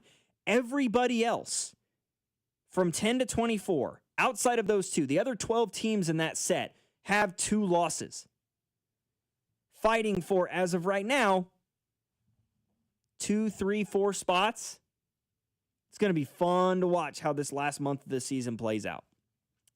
913-586-7965 is our number. Much more coming up, including Jordan Foote, who will be joining us at 8 o'clock to talk a little Kansas City Chiefs. That's next here on After Hours on 96.5 The Fan. You're listening to After Hours, brought to you by Twin Peaks. Eats, drinks, scenic views on your home for Kansas City sports. 96.5 The Fan. Hey folks, I've got a couple of important questions for you. Do you know how much money you need to retire? Do you have a plan in place for your loved ones? If your answer is no, it's time to get your financial planning on track with UMB Private Wealth. It's never too late to start. Plus, their team supports you at every step of the planning process. Go to umb.com/privatewealth to schedule your appointment. That's umb.com/privatewealth.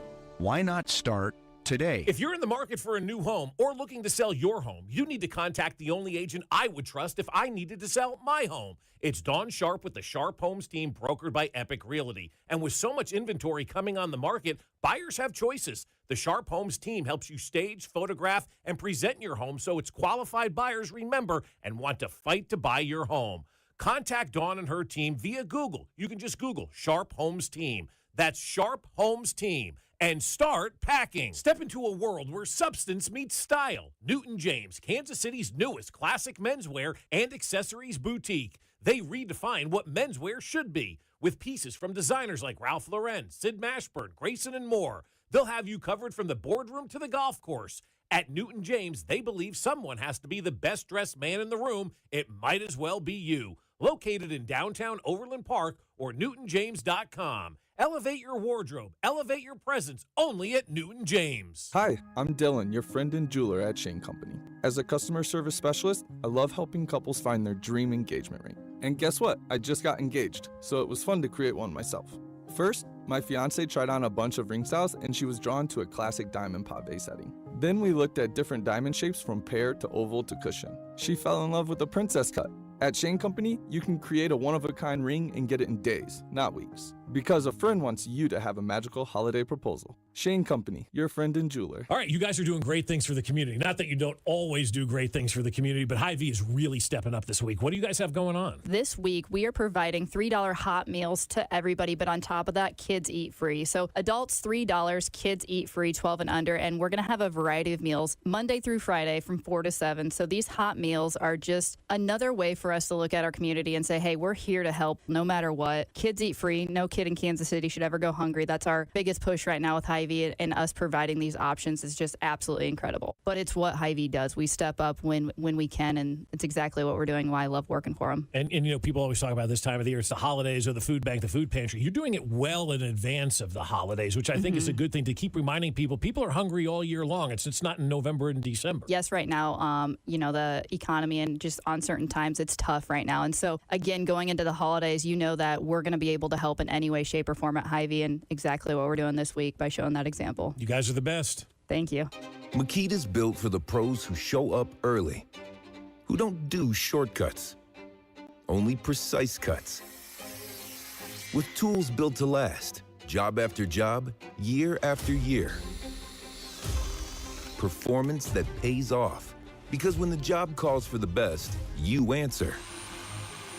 And when you need the best, you call on Makita. Built to be the best. Available at the Home Depot. Are you prepared for an emergency or disaster? Because it's not a matter of if, but when. Don't find yourself saying, I'll trust water bottles and a flashlight to save the day, but I'll be proved wrong. With a tornado approaching, I'll realize that I lack a wheelchair-accessible shelter. When the floodwaters rise, I'll be up in the attic with 20 cans of beans. It's a recipe for disaster. let's prepare so we all have a better story to tell. Get started at ready.gov/older adults. Brought to you by FEMA and the Ad Council.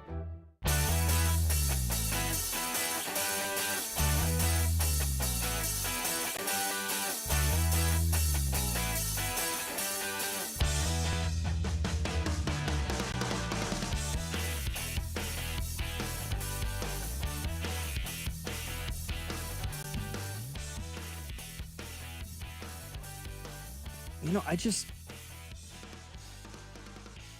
don't know. I feel like I'm one of those people that I really enjoy what college football has become in the last 5 or 10 years. It's different than it used to be, where, yeah, you still have those programs at the top, obviously. You know, Ohio State and Alabama and Georgia are still as dominant as they've ever been, traditionally speaking. But with the advent of things like the transfer portal and NIL, it has greatly changed how a program can operate within itself to level the playing field a little bit. I mean, prior to NIL and the transfer portal, could you have ever imagined a program like Indiana being the number 2 team in America? Could you have imagined BYU being this big a contender? Texas Tech, who has had some up and down year, right? They've had some good years when they had guys like Graham Harrell and Des Bryant and things like that. But even like when Patrick Mahomes was the quarterback at Texas Tech, you never thought of them as a national championship contender. It's fun to see these programs that you're not generally used to seeing have a ton of success, be extremely successful, and have legitimate chances to make a big run. To see a Vanderbilt team 16th in the country right now, Georgia Tech at 17. I don't think Georgia Tech's been a great football program since like the late 2000s. And you're not, you know, it's not completely out of the ordinary, right? It's not like you're seeing a program like a Jacksonville State, for example, or just, you know, I'm just thinking out loud here, all of a sudden rise to the fore because they got an influx of $100 million in NIL money to spend. It's still the upper tier programs in college football, but I feel like the parity that resides within it is a lot different than it used to be. And I know that that's going to be seen as a net negative for some, but I feel like it's aided a lot of programs that before didn't really stand a snowball's chance. It's allowed for these programs to be much more competitive with its coaches. I mean, Indiana paying the kind of extension that they paid to Kurt Cignetti, never could have seen that coming. SMU giving the kind of extension that they gave to their head coach last week. I never would have pictured that 10, 15 years ago. I feel like it's going to allow for a little bit more loyalty from its coaches. Maybe. That's really the biggest issue, that I see with college athletics today. Is there is a serious lack of loyalty at all levels. Right? Not just with the players. I feel like the players get the brunt of all of these complaints from people, which I believe to be complete and utter BS. We're expecting players to be loyal to an institution and to a program when we don't have the same expectation for coaches to be loyal to a program. Athletic directors aren't loyal to the programs, and vice versa, the institutions aren't loyal to any of them. A coach will be as loyal to a player as they want to be until that player lacks performance on the field or on the court. I have heard far too many stories of guys who are convinced by coaches to transfer out of their programs. Not to transfer in, not to stay in the program, to transfer out because they don't think they're good enough. You recruited this guy. You gave this guy scholarship money, but you don't think he's playing well enough, so you're trying to coax him into transferring out by telling him, hey, like, you're not going to play here, or we're going to pull your scholarship, or, you know, examples I saw at the Division II level of a kid who was on a half scholarship or a three-quarter scholarship. Hey, we're going to take you down to a quarter of a scholarship, or we're going to put you on a half scholarship when you were at a full scholarship last year because we need to use that money to bring in this guy over here all the way, you know, from such and such. It's kind of ridiculous. Somebody in the text line says, Army, Navy, and Air Force are loyal all the way around. Fair. They're maybe the only one. And they've been kind of the only ones for quite a while at this point. And this was long before the advent of NIL and the transfer portal. Those stories and things that I talk about of guys getting their scholarships taken away and being told, being forced by the coaches within their program to transfer out, all of that was happening before the transfer portal. Do I think that there need to be guardrails? Yeah, there needs to be some level of enforcement put in place to try to kind of rein this thing in a little bit. But I think it's a lot better than the system that was in place before. Just my opinion. I anticipate seeing the day where players enter into sort of contractual obligations. Like, you know, you're going to earn X amount of dollars on a 2-year contract or a 3-year contract where these guys are being paid for their performance and what they provide, but it's a contractual obligation where if you leave, that money is null and void. Those sorts of things I feel like could try to corral this thing a little bit, but I don't see it as the net negative that a lot of others do. And I think things like what we're seeing in college football right now are fun. Do I believe we're living in the upside down with Indiana being the number 2 team in America? Yeah, it's super weird. But it's also kind of fun. And damn it, if Iowa would have just made a friggin' field goal, could have beat Indiana. And then Iowa would be sitting here as a true college football playoff contender as a 7-1 football team instead of at 6-2 and fighting for their playoff lives every single week for the rest of the year. I digress. 913-586-7965 is our number. We'll get back into some more NFL conversation coming up in the 8 o'clock hour. That's right. Jordan Foote will be joining us to talk a little Kansas City Chiefs. We'll break down Week 10 in the NFL and even look ahead to Week 11. All that's coming up here on After Hours. Logan Weber, Jacob Mustard, 96.5, The Fan. You're listening to After Hours, brought to you by Twin Peaks. Eats, drinks, scenic views on your home for Kansas City sports. 96.5, The Fan. More than a few of our patients have talked to me about their first time, but it's not the first time you're probably thinking about. It's the first time that erectile dysfunction ruined the moment. This is Jeff for Heartland Men's Health, and if you're over 50, it's likely that you've had that first time yourself. But the good news is that if you're like most men, that first time can be the last time that ED impacts your sex life. At Heartland Men's Health, we're experts in treating ED. We've treated tens of thousands of men using protocols with success rates well over 90%. And those treatments have, in most cases, made sex great again for both them and their partners. You could even find that you're performing like you haven't in years. So if ED has been affecting your intimacy, it's time to make the last time that happens the last time that happens. For just $99, you'll receive blood work, a medical consult, and if medically advised, a test dose. And if that test dose doesn't work in the office, your visit is free. Call 844-447-6600. That's 844-447-6600. Or go to heartlandmenshealth.com. DQ presents the sound of your next meal at DQ. It's the sound of savoring a signature stack burger, loving a chicken strip basket, or digging into everyday value with the $7 meal deal. Wait, where is the sound? Am I missing something? Oh, it's quiet because they're too busy enjoying their DQ food. Makes sense. So delicious and so peaceful. Grab your favorite from the DQ food menu today at participating U.S. locations.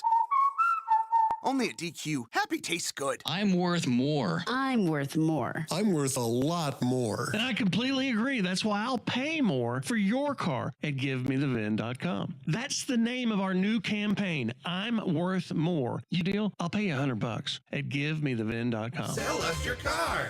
GiveMeTheVin.com. So easy you can do it in your underwear. Hey, it's almost Andy Reid. Who knew dressing up for a Halloween ball would change my life forever? Now I get to celebrate with the best fans and everything Kansas City. Oh, yeah!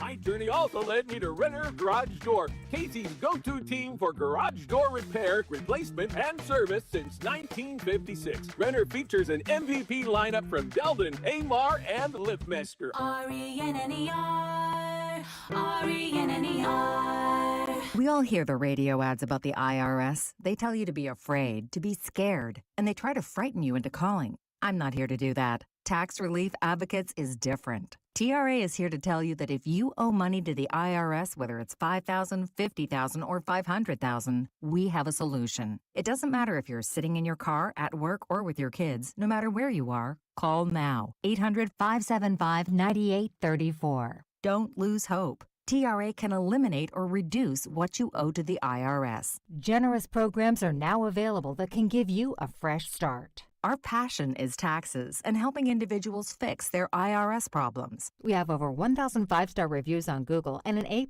with the Better Business Bureau. You don't need to be afraid of the IRS any longer. End your tax nightmare today by visiting us online at TRA.com or call 800-575-9834. That's 800-575-9834.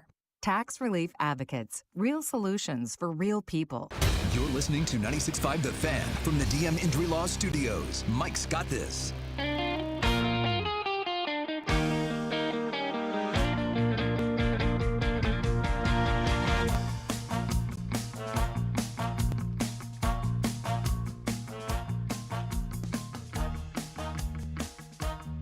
Boy, this feels like one of those weeks where the content is a little slow.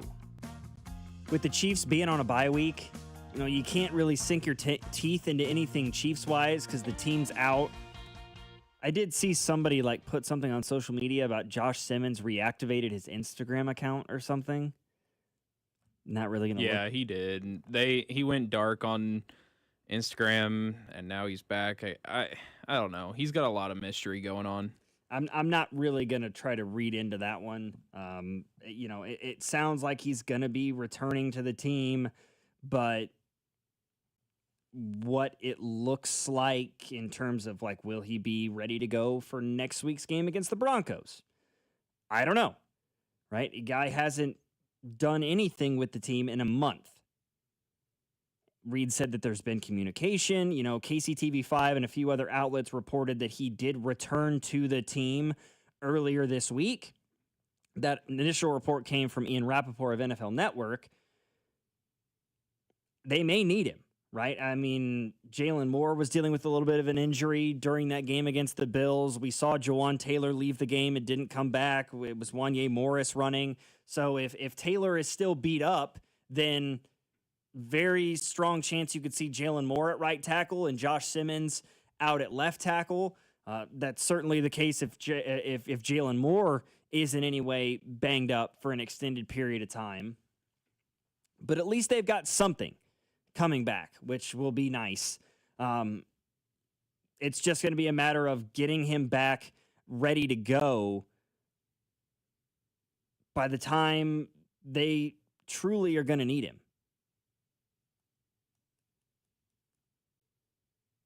I just am a little bit concerned about a guy that's been away from the team for a month. Now, maybe he's been getting, workouts in and things like that, but he's obviously not gone through any team workouts or team practices, film sessions, so on and so forth. He's going to have 2 weeks to get himself ready for the Denver Broncos. So hopefully that's enough time to get him back in the swing of things after missing the last month of the year. We'll all have to wait around with bated breath to see on that. The Chiefs still do have a couple of weeks at their disposal to try to make some other changes. You know, the free agent market in the NFL right now is not super strong at the moment, but there are still some opportunities for the Kansas City Chiefs if they want to make some things happen. You know, Jamal Williams is still a free agent in terms of the running back position. I'm not sure he brings anything to the table that Isaiah Pacheco, Kareem Hunt, and Brashard Smith aren't already bringing in some capacity.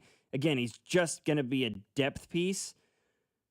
The defensive, I mean, Christian Wilkins is a fascinating possibility. We've talked about him for a while. At this point, it's only a half a season. You might be able to get him on like a vet minimum deal, a chance for him to really prove it moving forward. He's not going to be on your salary cap for next year, which is going to be a problem for this Chiefs team. They are in a real salary cap predicament at the time being. They are paying a lot of money to a lot of guys, and they have a lot of dudes in free agency that they are going to have serious negotiations with, and they're going to have to move a lot of money around in order to make it all work. We'll have to wait and see what happens. 913-586-7965 is our number. We'll continue to talk Chiefs here on the other side of the break. Jordan Foote is going to be joining us here at 8 o'clock to talk about the trade deadline, the bye week, and what the rest of this season could look like for the Kansas City Chiefs, currently sitting at 5-4 and on the outside looking in at the moment of a playoff spot. Logan Weber here alongside Jacob Mustard. This is After Hours, 96.5, The Fan. You're listening to After Hours, brought to you by Twin Peaks. Eats, drinks, scenic views on your home for Kansas City sports. 96.5, The Fan. Nobody had to tell your grandparents not to drive while using their typewriters. Why should it be any different for us kids and our cell phones? Distracted driving was the cause of more than 3,000 deaths in 2022. Come on, we're smarter than this. Let's put down the phones and focus on the roads. Drive safe, everybody. Don't drive distracted. A message brought to you by the National Highway Traffic Safety Administration, Project Yellow Light, and the Ad Council. Macy's Veterans Day sale is one of your best chances to save big on furniture and mattresses. That's because you'll find great deals on our best sellers, like our exclusive Radley 5-piece sectional, delivered to any room in your home with white glove delivery for $25.98, and so many top brand mattresses at 20 to 60% off, plus an extra 20% off closeouts. So come in, try it all out, and get an incredible deal today at Macy's Veterans Day sale. Savings off select styles. Exclusions apply. Painkillers, steroids, ice packs, and gravity chairs. Nothing relieved Abby's back pain. But the answer was right there the whole time. I've heard the QC Kinetics commercials many times on the radio, and it seemed like all of a sudden, everywhere I went, every store I went into, when I'd get in my car, there was the QC Kinetics commercial. And I'm like, okay, I'm getting the idea. I'm supposed to go and check out and have a consultation. Patients who have exhausted every means for relief are always welcome at QC Kinetics. In fact, tens of thousands around the country will tell you that QC Kinetics regenerative treatments helped relieve their chronic joint pain without any surgery or harmful drugs. I feel like a person that's never had back pain. And I have written QC Kinetics and the phone number down on my business card so many times I can't count. Abby can't stop talking about what QC Kinetics did for her. Now it's your turn. Call today for your free consultation. Call QC Kinetics, 816-412-6299. That's 816-412-6299. 816-412-6299. Need to sell your house in Kansas City but not sure where to start? Selling a home can feel overwhelming, especially if you're facing foreclosure, a divorce, an inherited property you don't want, or just need to move quickly. But you don't have to figure it out alone. Rex Buys KC is here to help. As a local home buyer, I understand the Kansas City market inside and out. My family and I live right here, so I know the neighborhoods, the trends, and the challenges homeowners face. That's why I take a consultative approach, helping you explore your options and find the best path forward. We buy houses in any condition, no need for repairs, no agent commissions, and no hidden fees. You'll receive a fair cash offer with a closing timeline that works for you. Whether that's in as little as 7 days or at your own pace, just a simple, hassle-free process designed around your needs. If you're ready to talk through your options, call me today at 816-330-6000 or visit rexbuyskc.com. Let's find the right solution for you. Rex Buys KC. Local, fair, and focused on you. Man, if your stream isn't as strong as it used to be, or you're taking more breaks to the bathroom than the last 2 minutes of a televised football game, There's another timeout.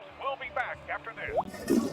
it's time to get checked. An enlarged prostate, or BPH, could be the cause. And Kansas City Urology Care is here to help. Fast answers, trusted care. Don't wait. Come see Kansas City's largest, most experienced, and most advanced urology team. Visit kcuc.com today. At KCUC, you see the best in KC. Is your garage door too loud and whining for help? Overhead Door Company of Kansas City will make it all better. They will perform their full 26-task garage door tune-up for just $79. That's just $79 for up to 3 garage doors and openers. You need this done once a year, so why not now? And for just $79. Call Overhead Door Company of Kansas City at 816-221-0072 or schedule online at overheaddoorkc.com. Fresco and Dusty, weekdays 6 to 10 on Kansas City's FM sports station. 96.5 The Fan, KFNC FM and AM, HD1 and HD2 Kansas City, an Odyssey sports station.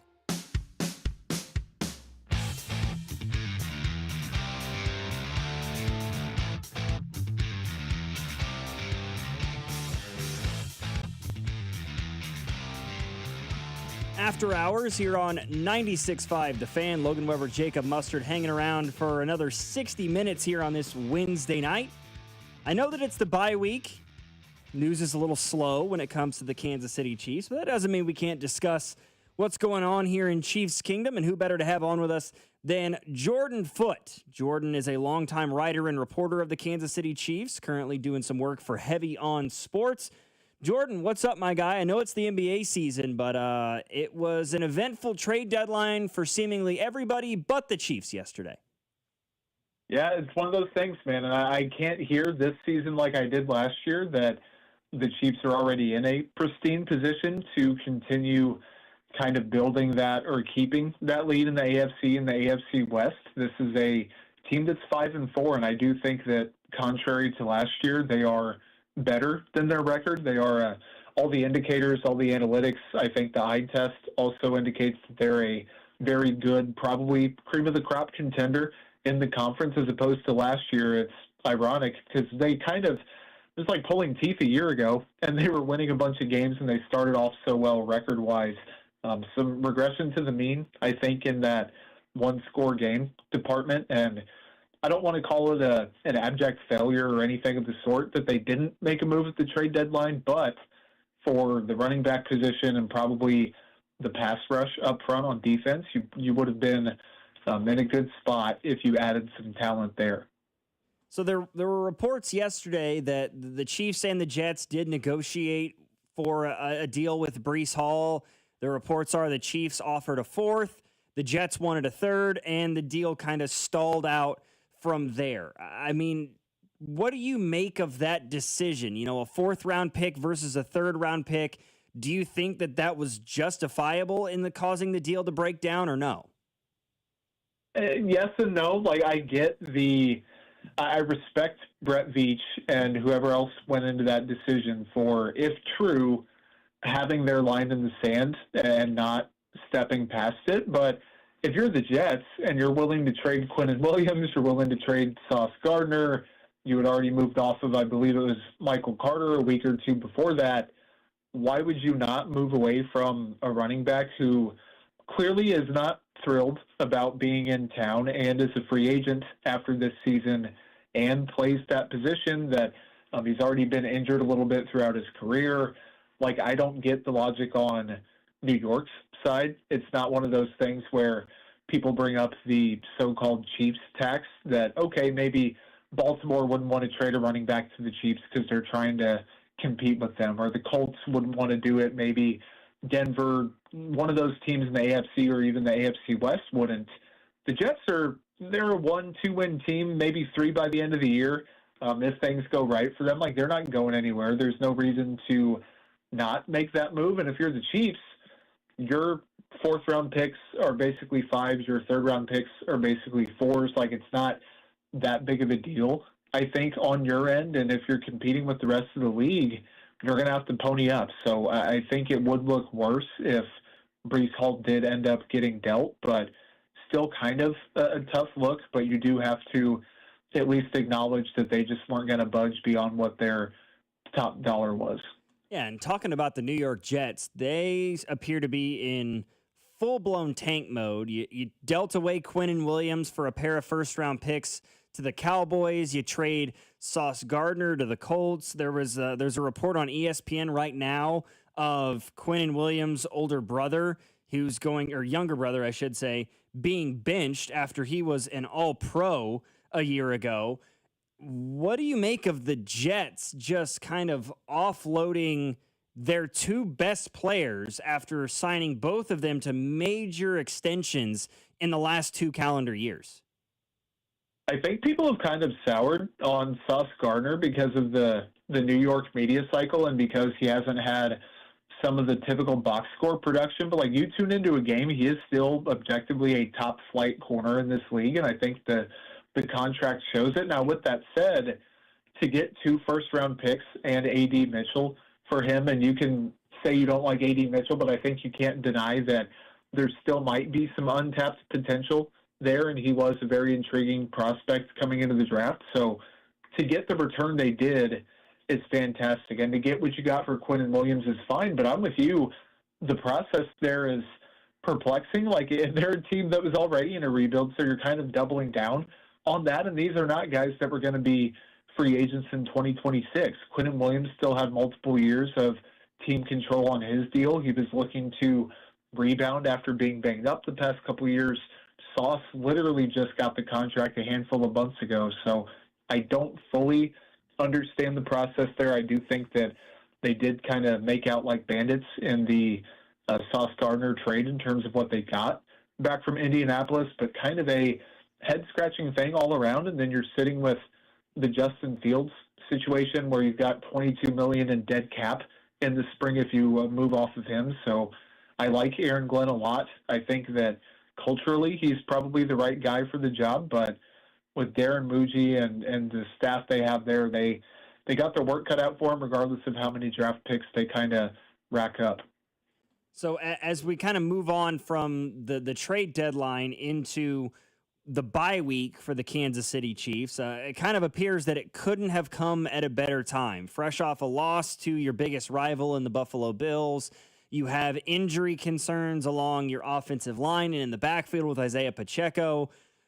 And there is reports that Josh Simmons is now going to be back with the team. So from your perspective, just basically an opinion piece here, what is your expectation for Josh Simmons' productivity next week against the Denver Broncos, coming back to the team after missing the last month with all the off-the-field issues he was going through?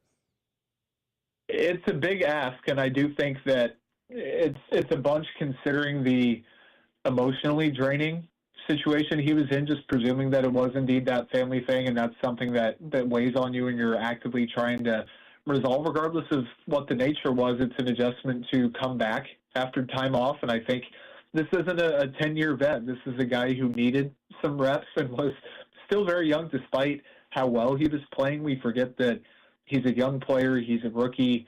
He still hasn't mastered anything. Now, I do think it's huge for the Chiefs because, and let me preface this by saying Jalen Moore is a miles better player at left tackle than a Joe Thuney or a Wanye Morris or anything like that, but you saw kind of the shades of, oh, Joe Thuney looks good for one game. Oh, Wanye Morris put together a game and a half of good tape. The longer they played left tackle for the Kansas City Chiefs, the more they kind of got exposed. I think Jalen Moore is just kind of a swing tackle. If he is your long-term starter, you probably have an issue, but if somebody goes down and you need him for, let's say, 3 weeks or 3 drives, however long that short-term period is, fantastic. You're paying him exactly to do that. He can fulfill that role. So good news that he's back on the field, he being Simmons, and it's going to take a minute, and it's not like Denver has a bunch of slouches on the defensive line. You can take your pick between Zach Allen, John Franklin Myers on the inside. Nick Bonito is a fantastic pass rusher who got paid. So it's going to be tough regardless of who's lining up across from him, just because of the different looks that Denver can throw at you and how relentless they are in terms of pressure. But I also think if the Chiefs can keep things going on offense and maybe find some success, the thing that kind of got them behind the 8 ball against Buffalo, they got down 15, and then Buffalo, who has a decent defensive line but not a crazy one, they just pinned their ears back. Logan and were able to rush the passer and get after Patrick Mahomes. So the offense can help the defense a little bit and vice versa. So looking at the rest of the schedule, right? Chiefs are 5-4 right now. They've got 8 games remaining.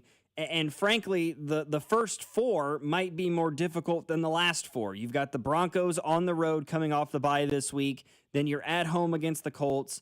On the road then against the Cowboys on Thanksgiving with 3 days rest, basically. And then you've got the Texans at home that following weekend. The way things sit right now with a 5-4 record and 8 games remaining, what is the best case scenario for this Chiefs team? What's the worst case scenario? And which one, in your view, has a greater likelihood of coming true? I think the best case scenario, and this is, again, the best case, but it's also maybe 5-10% realistic, maybe a little bit less than that. They run the table, and they just come out of the bye on a tear. Now, I do think really, if you're trying to be very realistic, maybe you lose one game and you split Denver and Indy, and then you go on a run, or you somehow beat both of them and you maybe drop week 17 to Denver. That would presumably be playing for a heck of a lot within the AFC West at that point, and you finish, let's say, 12-5, something like that. The worst case, I really don't see the Kansas City Chiefs missing the playoffs. I just think they have too many good players. I think they're, unless you're playing the Buffalo Bills on November 2nd, too well coached, apparently, to have that happen. And yes, the AFC has some really solid teams, and you have Buffalo at 6-2. New England seems to be better than a lot of people thought. Jacksonville has a tiebreaker over the Chiefs. The Chargers right now have the tiebreaker over the Chiefs. Houston technically not out of it. Baltimore technically not out of it. So I do think that it's very, very, very hard to see them missing the playoffs. I think it'd really be maybe a 6 or 7 type seed game where you're going on the road for the wild card round. And again, if anyone is better equipped than Patrick Mahomes to do that, then I'd like to point out somebody who's not telling the truth. Fair point. This has been, all in all, a little bit of a bizarre change to our Chiefs viewing experience this year than maybe over the last 6 or 7 years. You know, as we look at Mahomes' tenure and all the success that they've had, are we being a little bit too negative, too over the top in our concern about this Chiefs team just because of how good they've been over the last half decade plus with Patrick Mahomes leading this team? Yes, unequivocally, absolutely, yes. Like, for my money, they are having you could say they just had, depending on how this season ends, you can say they're continuing one of, if not the best runs in the history of the sport. And yes, they didn't win every Super Bowl, but Patrick Mahomes literally knows nothing worse than overtime of the AFC Championship game. And yes, some tough losses along the way. No, Brett Veach is not perfect. Yes, Andy Reid has kind of, I don't want to say declined, but not shown the innovative, creative, all-time genius in the past couple of years. There have been, some questions about personnel, but right now they're third in points per drive. They are sixth in points per drive on defense. So they are objectively, I still think, one of the best teams in the NFL. And compared to last year, when you're pulling games out of where and pulling off these 11-0 one-score games, this year you're having a Xavier Worthy injury, making week 1 a lot more difficult. You're having the weird tush-push stuff, the Travis Kelce drop in week 2 that led you to lose a game, the Trevor Lawrence explosion and a couple weird plays, the pick 6 in week 5. And then Buffalo, I think, is the only game this year where you can straight up just say they weren't better than that team that day, and you can't make a single case for it. And if you have one of those through 9 games, it's not the end of the world. The problem is this year, the Broncos seem to be a little bit better. The Chargers seem to be a little bit better. And yes, they still play those teams, and they do play Indy. They play Houston. Everything they want is technically still out in front of them, but compared to last season and maybe some years before, the result is still decent. The problem is the process just isn't, vice versa. The result isn't great. The process has generally been pretty darn solid, though. All right. Well, the Chiefs being on the bye week, that's all well and good, but the big reason, the main reason that I want to have you on is to have somebody to discuss the NBA with for just a few brief minutes. We're a couple weeks into the season. You know, we've got some surprising starts to the year. I mean, the Bulls are 6-1. I didn't necessarily see that coming, but Mattis Buzelis and Josh Giddey are doing some phenomenal things. Tyrese Maxey's leading the league in scoring. Giannis and Victor Wembanyama are having alien sort of starts to this season. What are the big takeaways across the National Basketball Association through the first 2 weeks of the season for you? The Thunder being 8-0 is just insane. And I mean, yes, the part of it's the natural interest being one of the closest teams to the market that we have. But man, with J-Dub still sitting on the sideline and trying to rehab from that injury, they have guys coming off the bench giving you 20. They have, 6, 7, 8 guys who can just clamp you on defense. They have a legitimate shot, I think, of winning 70 games this year, and that's only a 2-win improvement, I believe, over last season. And if they stay healthy, J-Dub gets back, they look good.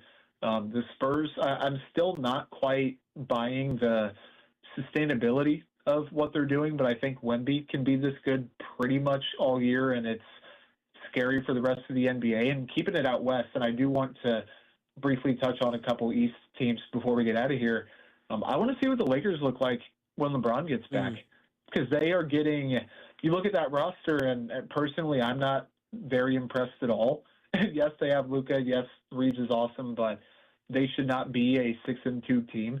In my opinion, I want to see how they gel together. And then the 2 teams up top in the East, Chicago is going to progress inevitably, but Buzelis is so fun. Giddey's playing good ball. And then Philadelphia, they're doing this with Joel Embiid still being, for my money, a shell of himself. And as a big Embiid fan, I hope that he can kind of snap out of it and get back in shape, get the minutes restriction lifted a little bit. But again, we're 7-8 games into the year. These things are going to change, but it's been, for one word, I guess, an entertaining start to the NBA season. Yeah, I mean, with Luka putting up the 40-point per game performances that he seems to be doing with regularity right now, Victor Wembanyama is putting up numbers on a night-by-night basis that are rivaled by very few guys in the history of this sport. And I said on this program about a week and a half ago that if Victor Wembanyama can stay healthy, if this guy can play 70 games a year for the next 10 to 12 to 15 years, he has an opportunity in front of him to do some things that nobody has ever done. I mean, he appears to be the sort of guy that could average 30, 15, and 5 blocks a night with regularity if he can stay healthy. Does Victor Wembanyama, in your view, have the caliber of talent to, by the time his career is done, if he stays healthy and it comes to fruition, put himself in those conversations with names like Jordan and LeBron and Wilt and so on and so forth as the, quote, greatest of all time? If you would have asked me literally, let's say 1 month ago, I would have spontaneously combusted. And I am one of the rare people who, when Wemby was coming out for the draft, the hype around him just made me naturally push back. And I was like, this guy can't be that good if he's not the greatest player I've ever seen right out of the gate. I'm going to be a hater. I'm going to slight people. I'm going to say they were wrong. He's making it impossible to do that. He has won me over. He is absolutely fantastic. Again, health permitting, talent-wise, yes. And again, we've seen with even LeBron's a perfect example. You need the right pieces around you at some point. You need some luck. You need good fortune, all of that stuff. You need favorable matchups. You have to be in the right era. all of that can be true, but I mean pure talent. Watching that guy play, you can tune into any game of his, and he's almost guaranteed to give you 2, 3, maybe even 4 highlights.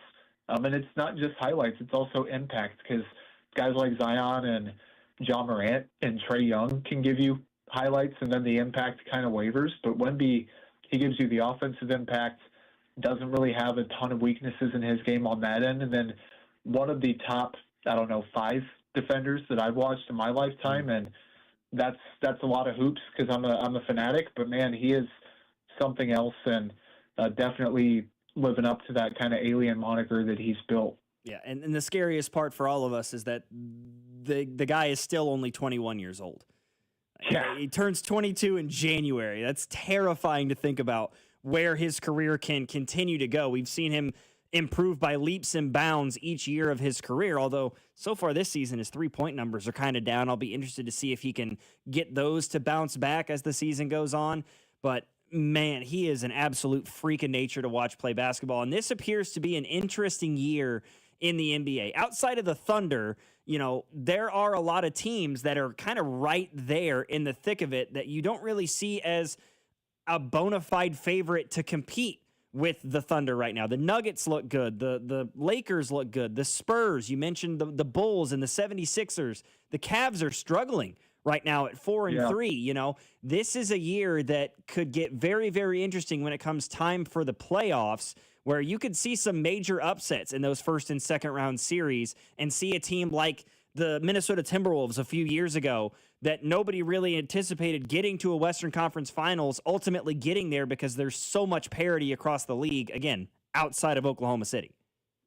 Yeah, it's almost the opposite of the NFL, where no matter what the standings are at the end of the year, I think if the Chiefs and Bills are in the playoffs, you kind of think most people would bank on that happening and say they're eventually going to match up again. Out in the NFC, I think only a couple of teams really matter in the grand scheme of things. In the NBA, even if you would have taken a poll before the season started, when you had everybody at 0-0, the West had 4 or 5, bona fide contenders. Minnesota was up there. Golden State was up there. People were very high on the Clippers. They thought Memphis might be able to do something. Half those teams have now flip-flopped, and out east, teams are doing things that I fully didn't expect them to. As a Heat fan, they've kind of completely shifted their philosophy. The Bucks are playing good ball, and it's really just Giannis and a bunch of his friends and a couple of his siblings, and they're figuring things out. So, man, it's been one heck of a season. And, of course, all this is going to change by the next time we chat, but it's been really fun to follow so far. No question it has been. Well, Jordan, I appreciate you taking the time tonight, my man. Love being able to talk the NFL with you, obviously, but you're one of the few guys that I can really get into the weeds with when it comes to the NBA in a market like Kansas City, which, as of this point, is not huge into it, but we can all anxiously just hope and pray that we'll get an NBA team at some point, and then maybe we can talk about the association a little bit more. That'd be perfect, man. I'm looking forward to it. All righty, man. Appreciate you. Yep, have a good one, buddy. You too. That is Jordan Foote, longtime writer and reporter for the Kansas City Chiefs. He's doing a lot of work for Heavy on Sports right now. You can check him out there, or you can check him out at Footnoted on Twitter. Not X. I will not call it that. I refuse to. 913-586-7965 is our number. Let's take a broader look when we come back. I want to break down the National Football League. I want to look back at Week 10 and what we saw, what some of the biggest storylines were, and then look ahead towards Week 11. We're hanging around till 9 o'clock tonight. You're listening to After Hours here on 96.5 The Fan. Logan Weber, Jacob Mustard, your home for Kansas City sports. You're listening to After Hours, brought to you by Twin Peaks. Eats, drinks, scenic views on your home for Kansas City sports. 96.5 The Fan. Ready for action, hockey fans? BetMGM, an official sports betting partner of the NHL, is giving players another reason to lace up and hit the ice this season. BetMGM is adding extra excitement to the goals, the checks, the face-offs, and the breakaways with special promotions, new features, and more. Log in throughout the season to find odds boost tokens, no sweat tokens, and parlay boost tokens in your account to amplify your winnings. Enjoy enhanced product features like Dark Mode 2, Log into BetMGM, an official sports betting partner of the NHL, all throughout the hockey season to see what's new. BetMGM and GameSense remind you to play responsibly. Gambling problem? Call 1-800-GAMBLER. See BetMGM.com for terms. 21 plus only. Kansas only. Existing customer offer. Subject to eligibility requirements. Rewards vary and expire in 7 days. Please gamble responsibly. In partnership with Kansas Crossing Casino and Hotel. No one does happy hour like Twin Peaks. Whatever your preference, we have everything from tequila cocktails and an extensive bourbon category to top shelf spirits and cocktails served over ice balls. Local craft beers and handcrafted whiskey cocktails round out an adventurous drink menu, second to none. And don't forget about our 29-degree man-sized drafts. Our happy hour will have you coming back for more. Twin Peaks. Eats, drinks, scenic views. Inside the Huddle with Cody and Gold each day from noon till 1 on 96.5 The Fan. Inside the Huddle is brought to you by Blue Cross and Blue Shield of Kansas City. Discover the benefit of blue on the official radio partner of the Kansas City Chiefs. 96.5 The Fan. Hi, I'm John Ray, your friend and jeweler at Shane Company. When you buy an engagement ring or fine jewelry gift from Shane Company, you get more than what you paid for. Our jewelry comes with our all-inclusive free lifetime warranty. It covers everything. There's no fine print. You'll get unlimited cleanings, resizings, and repairs. Plus, it even protects your engagement ring's center stone. We stand behind the quality of our jewelry, and that's our gift to you this holiday. Peace of mind. Because a friend knows the best things in life are free. Shane Company, your friend and jeweler. Yellowstone. The epic ranching drama is now a Kansas Lottery scratch ticket and your ticket to experiences you can't get anywhere else. Top prize of $25,000 plus second chance drawings that let you live the show. Attend a premiere or visit the set, but know what you're getting into. Just kidding. This is a game, not the show. Play Yellowstone. See KSLottery.com for details. All right, you guys are doing great things for the community. Not that you don't always do great things for the community, but Hy-Vee is really stepping up this week. What do you guys have going on? This week, we are providing $3 hot meals to everybody, but on top of that, kids eat free. So adults, $3, kids eat free, 12 and under, and we're going to have a variety of meals Monday through Friday from 4 to 7. So these hot meals are just another way for us to look at our community and say, hey, we're here to help no matter what. Kids eat free. No kid in Kansas City should ever go hungry. That's our biggest push right now with Hy-Vee. And us providing these options is just absolutely incredible. But it's what Hy-Vee does. We step up when we can, and it's exactly what we're doing, why I love working for them. And you know, people always talk about this time of the year, it's the holidays or the food bank, the food pantry. You're doing it well in advance of the holidays, which I think is a good thing to keep reminding people. People are hungry all year long. It's not in November and December. Yes, right now, you know, the economy and just on certain times, it's tough right now. And so, again, going into the holidays, you know that we're going to be able to help in any way, shape, or form at Hy-Vee, and exactly what we're doing this week by showing that example. You guys are the best. Thank you. Did you know that you can watch all your favorite shows right on YouTube? We're live streaming Fesco and Dusty, Cody and Gold, The Drive, and After Hours all day long. So if you want to look at the beautiful Alex Gold, interact with Cody Tapp in the chat, or gaze at the ruggedly handsome Dusty Likens, just go to YouTube and watch them while you pretend to work. Go to our channel, hit subscribe, and stay up to date with 96.5 The Fan, your home for Kansas City sports.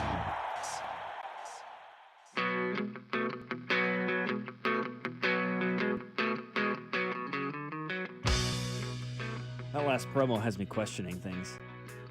Dusty definitely wrote that. The ruggedly handsome Dusty Likens. Come on, Dusty. How about a little humility, my guy?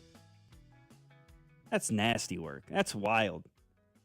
You forced a man to do that voiceover, to read that line that you definitely wrote in that VO script. Unbelievable. Unbelievable work from Dusty Likens there. Appreciate Jordan Foote for joining us on the program. We talked a little Kansas City Chiefs. We talked about the trade deadline, Chiefs not making any moves, kind of standing pat with what they've got now and in the future. We talked about the bye week, Josh Simmons coming back, best case, worst case for the Chiefs the rest of the season, as well as the NBA. And if you liked what you heard, you can, and maybe if you didn't hear it, you can go back and listen to the podcast. Just download the Odyssey app or find us on the Odyssey Network online. You can find all of our podcasts from there. You just go to the After Hours page and listen to any part of the show that you may have missed. You can also check out Fesco and Dusty in the Morning if you missed an episode of their program or you missed an interview that you wanted to hear. Cody and Gold during the middays. You can hear The Drive. You can also hear our variety podcasts, whether that be Character Concerns with Bink and Chris Unocero, 249 Miles of College Football with Drew Nixon. I know Specs got a podcast on there as well. There's a lot of information for you guys on the Odyssey app or the Odyssey Network if you just Google Odyssey online. I want to break down the National Football League, what we saw in Week 9, what we're about to see coming up in Week 10 as well. Of course, the Chiefs, we will not see them. They are on a bye week. But Week 9 was, all in all, an interesting week across the landscape in the National Football League. We'll discuss that next. You're listening to After Hours. Logan Weber, Jacob Mustard, your home for Kansas City sports. It's 96.5, The Fan. You're listening to After Hours, brought to you by Twin Peaks. Eats, drinks, scenic views on your home for Kansas City sports. 96.5, The Fan. Paid for client portrayal and endorsement. Choice of a lawyer is an important decision and should not be based solely upon advertisement. Past results afford no guarantee of future results, and every case is different and must be judged on its own merits. I got hurt in a car wreck. Give me one good reason why I should call DM Law. How about 3 great reasons you should call us? 1, it's easy. You can hire us today on your phone. 2, it's fast. We can start helping you today. 3, the results. After my wreck, DM Law got me $200,000. Mike's got this. Call me. I've got this. 816-888-7500. Mike's got this. Step into a world where substance meets style. Newton James, Kansas City's newest classic menswear and accessories boutique. They redefine what menswear should be, with pieces from designers like Ralph Lauren, Sid Mashburn, Grayson, and more. They'll have you covered from the boardroom to the golf course. At Newton James, they believe someone has to be the best-dressed man in the room. It might as well be you. Located in downtown Overland Park or newtonjames.com. Elevate your wardrobe. Elevate your presence only at Newton James. You've got a ton of equity in your home. You're sitting on a gold mine. You could do so much with all that cash, like travel, invest it, or pay off debt. But you can't touch it unless you sell your home. But you really don't want to move. And besides, homes are sitting on the market a long time these days. You're trapped, right? Not with TrueHold. With TrueHold, you can cash out your equity in as little as 30 days. But listen, you don't have to move. You can stay in the home you love as a renter. That's TrueHold's Sell and Stay program. Cash out your entire home's value and stay put. TrueHold even covers property taxes, property insurance, and essential repairs. Imagine using that equity to travel, invest, or pay off debt. And you can stay in your home. It's brilliant, especially in this slow market. Get your all-cash offer now. Call 1-855-300-9993 or visit TrueHold.com. The smarter, faster way to cash out on your home's value without moving. That's TrueHold.com. What's up, guys? It's Drew. You know, confidence is key. You hear that all the time when it comes to everything in your life. The players that we watch and all the winning that we see comes from players who are confident and are able to deliver when it matters most. What if you could be more confident where it counts? I'm talking about Blue Chew. They provide access to chewable tablets that help you feel and perform at your best. Stronger, harder, longer lasting, like someone gave your downstairs a pep talk and a gym membership. Because showing up matters during life's most exciting moments. Day nights just got longer and better for everyone. Be ready when she is. Turn oh no into oh yes with Blue Chew. This isn't just about performance. Nothing makes you more of a legend than a little Blue Chew. Discover your options at BlueChew.com. There's an offer for you there. You get your first month free when you use our promo code KFNZ at checkout. Just cover $5 in shipping. That's it. Head to BlueChew.com for details and safety info. Then you'll be ready to chew it and do it. Every morning, we rise and shine, make breakfast, and brush away the night's rest. These routines help us start the day off right. Nature-Made vitamins are a simple step in that daily care regimen. Multivitamins with daily essentials, clinically studied probiotics for gut health support, magnesium to help relax the body. Nature-Made is made to care for you every day. These statements have not been evaluated by the Food and Drug Administration. These products are not intended to diagnose, treat, cure, or prevent any disease.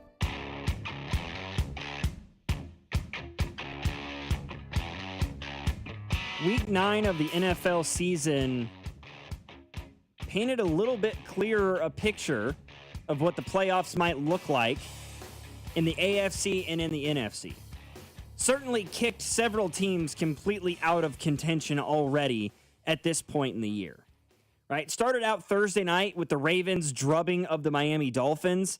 Miami's now 2-7 this year. They traded away Jalen Phillips yesterday at the trade deadline. At 2-7, you'd have to win out just to get to 10-7, and I'm not sure that's enough. Didn't they do that one year? Yeah, was it Miami? It might have been somebody else. I think it was Miami with when Ryan Fitzpatrick. Everyone right? was saying they were tanking. Yeah, right before they fired their head. I think it was Flores at the time. Wasn't that the Ryan? Was that the Ryan Fitzpatrick year? Where I'm not sure. They beat the Patriots that year too and kicked them out of the 1 seed, and it ended up with the Chiefs or something. One of those. That feels right. But at 2-7, as bad as they're playing right now, no Tyreek Hill. They still have games left against the Bills, the Commanders, on the road against the Steelers. They play the Bengals 4 days before Christmas on December 21st, the Buccaneers, and another road game against the Patriots. Chances of winning out are pretty much a zero. The Dolphins will not make the playoffs. The Chiefs lost to the Bills. That's one that definitely stings a little bit if you're a Chiefs fan. That is as poor a performance as I have seen from the Chiefs, top to bottom, from Mahomes on down, and you only lost by 7. You know, Josh Allen was exquisite in that football game. Let's tell it like it is, folks. 23 of 26, 270, a touchdown. He also had 2 rushing touchdowns. You know, he was remarkable in this football game. Outplayed Mahomes, without question. And you still only lost by 7. You know, James Cook had 114 yards rushing. First running back to go for the century mark against the Chiefs since Zamir White with the Raiders late in the 2023 season. It had been over a full calendar year, nearly 2 calendar years since that had happened. And again, you still only lost by 7. The offensive line for the Chiefs, that's the worst performance I've seen since the Super Bowl. You know, you didn't have Josh Simmons. You had an injury already going into the game, and then Jawan Taylor and Jalen Moore both go down, although they weren't playing great to begin with. And you still only lost by 7. The world is not, you know, the sky is not falling for the Chiefs, but you would have definitely preferred to have won that football game and gotten to 6-3 rather than be sitting at 5-4 right now, especially when you pair that with a couple of different, you know, a win for the Broncos and a win by the Los Angeles Chargers. Dude, this Bears-Bengals game was nuts. 89 combined points. You saw both of these teams amass over 500 yards of total offense. The Bears had nearly 600 yards of total offense. You had, for Chicago, Caleb Williams, 280 yards passing, 3 touchdowns. Tyson Bagent threw a pass. DJ Moore threw a touchdown pass. Cole Kmet threw a pass. Ben Johnson was in his bag in this game. For really, it seemed like the first time he kind of opened himself back up to that Lions playbook. Kyle Monangai comes into this game with DeAndre Swift being banged up and goes for 176 yards on the ground. My fantasy football team thanks you immensely, Kyle, for your performance on Sunday against Cincinnati. Joe Flacco, 470 yards passing and 4 touchdowns to 2 picks. 40-year-old Joe Flacco was putting up numbers that Joe Burrow was last year with this Bengals team. That's that old gunslinger in him. You know, raises the question. Is Joe Burrow really that great? If Flacco's going for nearly a 500 piece in a game after what he did against the Steelers the week before? I don't know. I'm just throwing that out there. Am I saying that Joe Flacco and Joe Burrow are on the same level? No.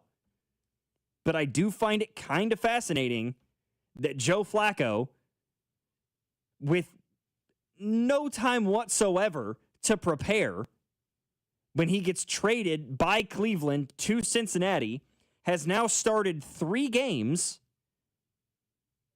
and has thrown for 9 touchdowns to 2 picks and has nearly 1,000 yards passing in those 3 games. That feels kind of strange to me. Looking around at some of the other games across the league, I mean, I want to go back briefly to this Bears game because Colston Loveland, have a day, my guy. 6 catches for 118 and 2 tuds. Big performance by the rookie. Olamide Zacchaeus had a touchdown. Caleb Williams caught a touchdown pass from DJ Moore in this football game. Big day for old number 18 for the Chicago Bears. And once again showing everybody the Bengals defense is a joke. And as good as their offense is, they're still 3-6. They've got to go on the road against the Steelers next week. And then it's the Patriots. And then they're on the road against the Ravens with Lamar Jackson back healthy. Then they're on the road against the Bills. Then they've got the Ravens at home. A road game against the Dolphins, good for them. A home game against the Cardinals, home game against the Browns. So those 3 games, their last 3 of the year are definitely their easiest set. If you're the Cincinnati Bengals, if you could win 2 of your next 4 games, beat the Steelers, lose to the Patriots at home, and then split one of those 2 road games, probably the Ravens, lose to the Bills, you're sitting at that point at 5-7 with remaining your last 4 games, or last 5 games being Ravens, Dolphins, Cardinals, Browns. Those are your last 4 regular season games.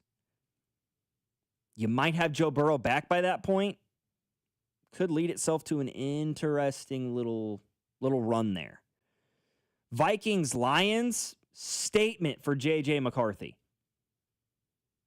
Hey, Jacob, you're with me here. All right, let's both put our hands up.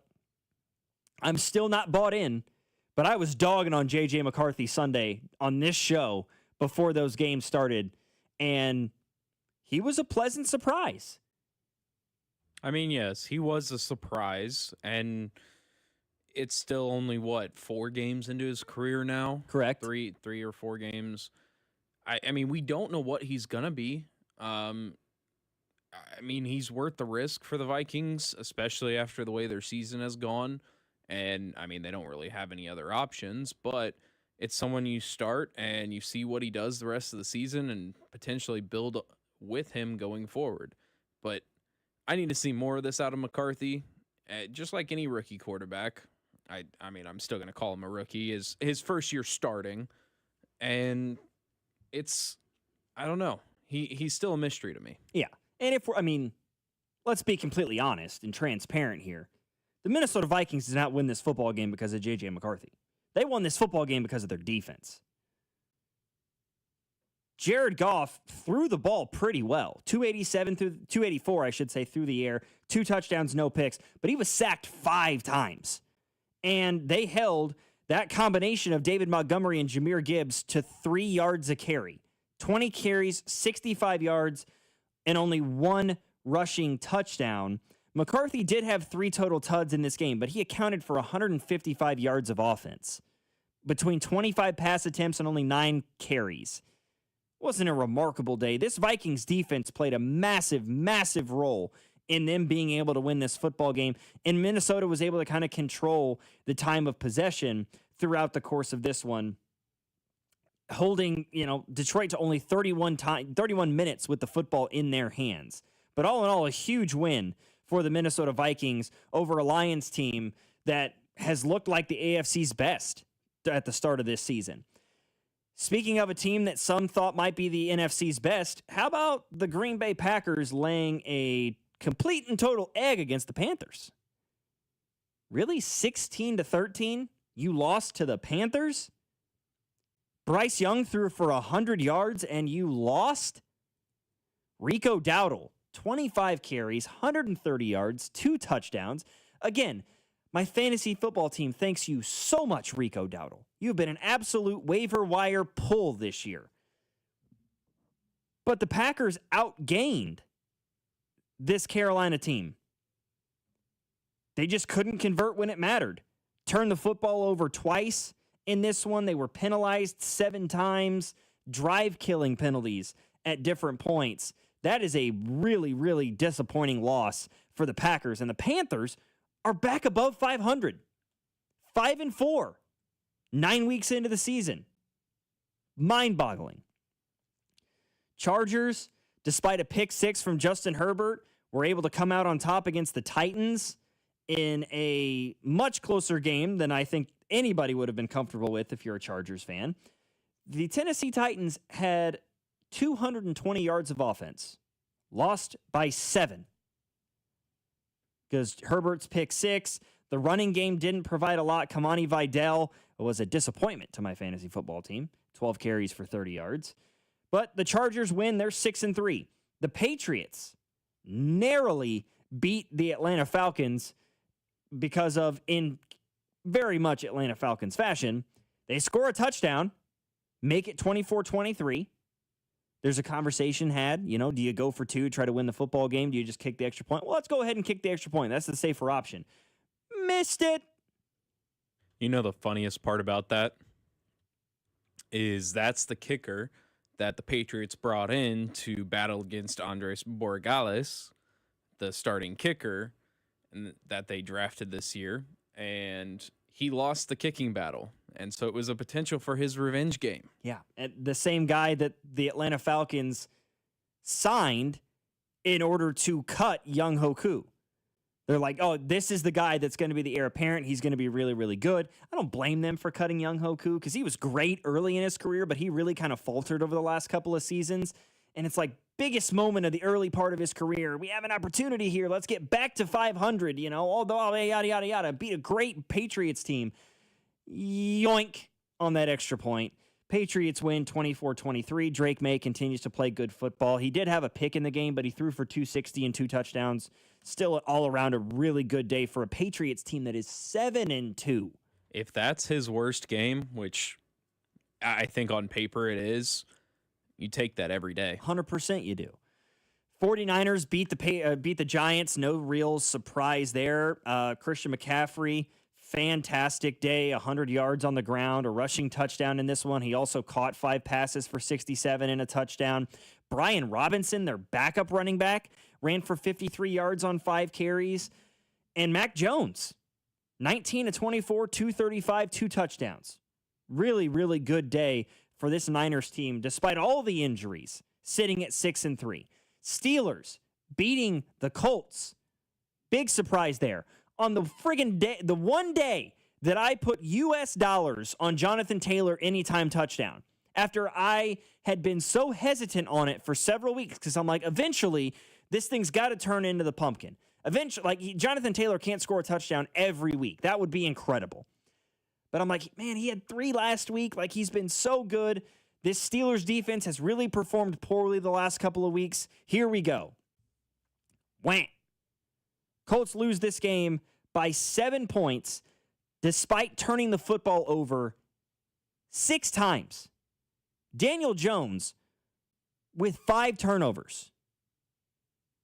I put it out on Twitter Sunday afternoon. RIP to the Daniel Jones MVP campaign. 5 turnovers to 2 touchdowns in a game, 3 picks, 2 forced fumbles, only 1 passing touchdown, 1 rushing. Yuck. And Jonathan Taylor wasn't effective. 14 carries for 45 yards. The Colts decided to go away from him and throw the ball 50 times with Danny Dimes, which is completely going away from the way that they used him in the last month and a half. Just didn't fit the scheme, man. The Broncos rally late, scoring 11 points in the fourth quarter to beat the Houston Texans. Bo Nix did not have a remarkable day, 173 yards, 2 touchdowns, 1 pick, and he only had 36 yards rushing, albeit on 3 carries. But C.J. Stroud goes down with an injury. Davis Mills comes in. He provides a little bit of something, but not much. Texans had less than 3 yards a carry. They cannot wait to get Joe Mixon back to try to shake up this running back room. I can guarantee it. Jaguars narrowly beat the Las Vegas Raiders in overtime. Geno Smith with his best performance in Las Vegas. 284 yards passing, 4 touchdowns, 1 pick, Ashton Genty has been completely ineffective, 13 carries for 42 in this game. And Trevor Lawrence did not play well, but Jacksonville wins. They went and actually made a trade with the Raiders yesterday, acquiring Jacoby Myers to try to give Trevor Lawrence a little bit more help in the wide receiver room. We'll see how it plays out, but the Jags are 5-3 right now in a bad AFC South division and just a game and a half behind the Colts after they suffered that loss against the Pittsburgh Steelers. Rams beat down on the Saints. Dude, I swear, if I continue to see Blake Corum getting like 50-50 carries with Kyron Williams, I'm going to freak out. It is killing my fantasy team right now. I can't sit here and take this anymore. He had like 14 carries in the fourth quarter. That's why he finished with 25 carries. Don't let the box score fool you. This man was not getting the football, and it was driving me insane. But he finally had a great game, and I'm hoping that he can springboard that to more coming up later in the year. Because I can't imagine I'm going to be able to rely on Kyle Monungai and Rico Dowdle for the rest of the year at running back. Rico Dowdle, maybe. Maybe. And I'm hoping that Amarion Hampton gets back healthy and off of the IR soon so they can provide a little bit more, but we'll see. 913-586-7965 is our number. We'll take a break, try to wrap up the rest of the Week 10 slate of NFL games before we hit the top of the hour here on After Hours. Logan Weber, Jacob Mustard, 96.5, The Fan. You're listening to After Hours, brought to you by Twin Peaks. Eats, drinks, scenic views on your home for Kansas City sports. 96.5, The Fan. Another summer has ended, and you may have noticed that your energy is lower, your workouts aren't as productive, perhaps you aren't sleeping as well and feel foggy all the time, maybe even your sex drive is off. This is Jeff for Heartland Men's Health, and if you're experiencing some or all of these symptoms, it's likely you have low testosterone. And if that's what's going on with you, don't wait. You need to call us at Heartland Men's Health and get treated for your low T, because living with low testosterone is no way to live. With our low T treatments, if you're like most guys, your life will change considerably. Improved sleep, better energy, greater gains in the gym, better mental clarity, and your sex drive will likely improve as well. Plus, most men see these results in just a few weeks. So call us. Your initial visit is just $99 and includes PSA and T-test and a medical consult. And if you start on testosterone the day of your appointment, your visit is free. Call 844-447-6600. That's 844-447-6600. Or go to heartlandmenshealth.com. I'm worth more. I'm worth a little more. I'm worth a lot more. I completely agree. You are worth more, and your car's worth more. And we want to pay more at GiveMeTheVin.com for good cars, because they are worth more, and so are you. And remember, if I don't beat the price on a CarMax or a Carvana deal, I'll pay you $100. For top price, trust, and ease of transaction, GiveMeTheVin.com. America's best car buyer. Sell us your car. GiveMeTheVin.com. So easy you can do it in your underwear. Twin Peaks is the best in the game. Here, your favorite drafts are poured at a frosty 29 degrees, and rare barrel-aged whiskeys are served just the way you want them. It's bigger game days and bolder fight nights. I mean, where else can you find a scratch kitchen that always comes in clutch every day from lunch to late night? Only at Twin Peaks, the #1 sports bar. Stick around after the sun sets. Twin Peaks is open really late. Wind down with bourbon and late night bites.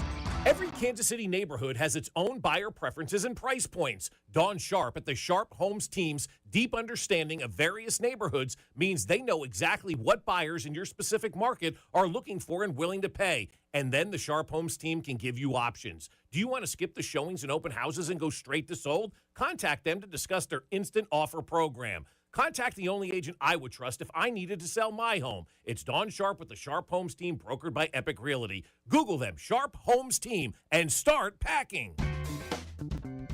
Hey, it's almost Andy Reid. Who knew dressing up for a Halloween ball would change my life forever? Now I get to celebrate with the best fans and everything Kansas City. Oh, yeah! My journey also led me to Renner Garage Door, Casey's go-to team for garage door repair, replacement, and service since 1956. Renner features an MVP lineup from Delden, Amar, and Liftmaster. R-E-N-N-E-R, R-E-N-N-E-R.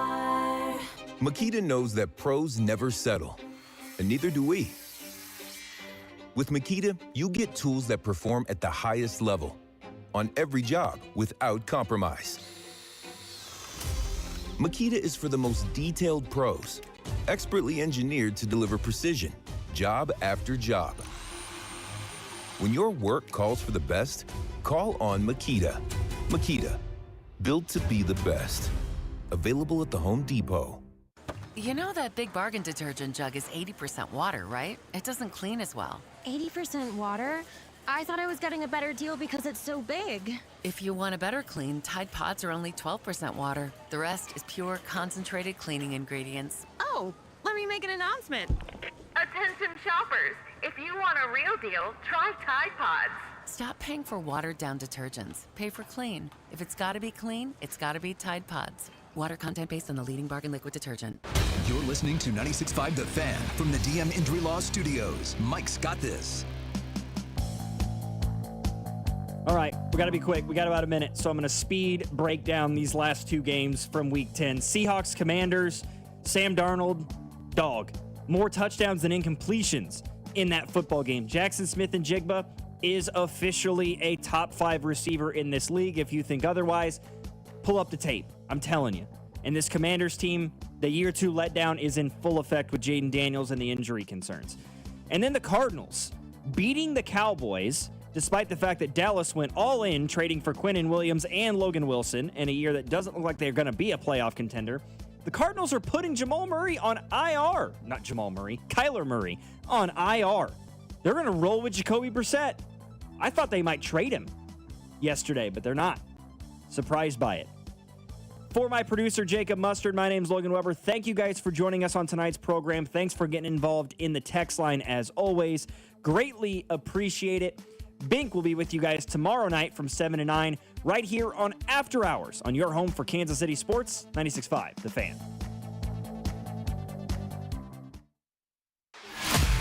You're listening to After Hours.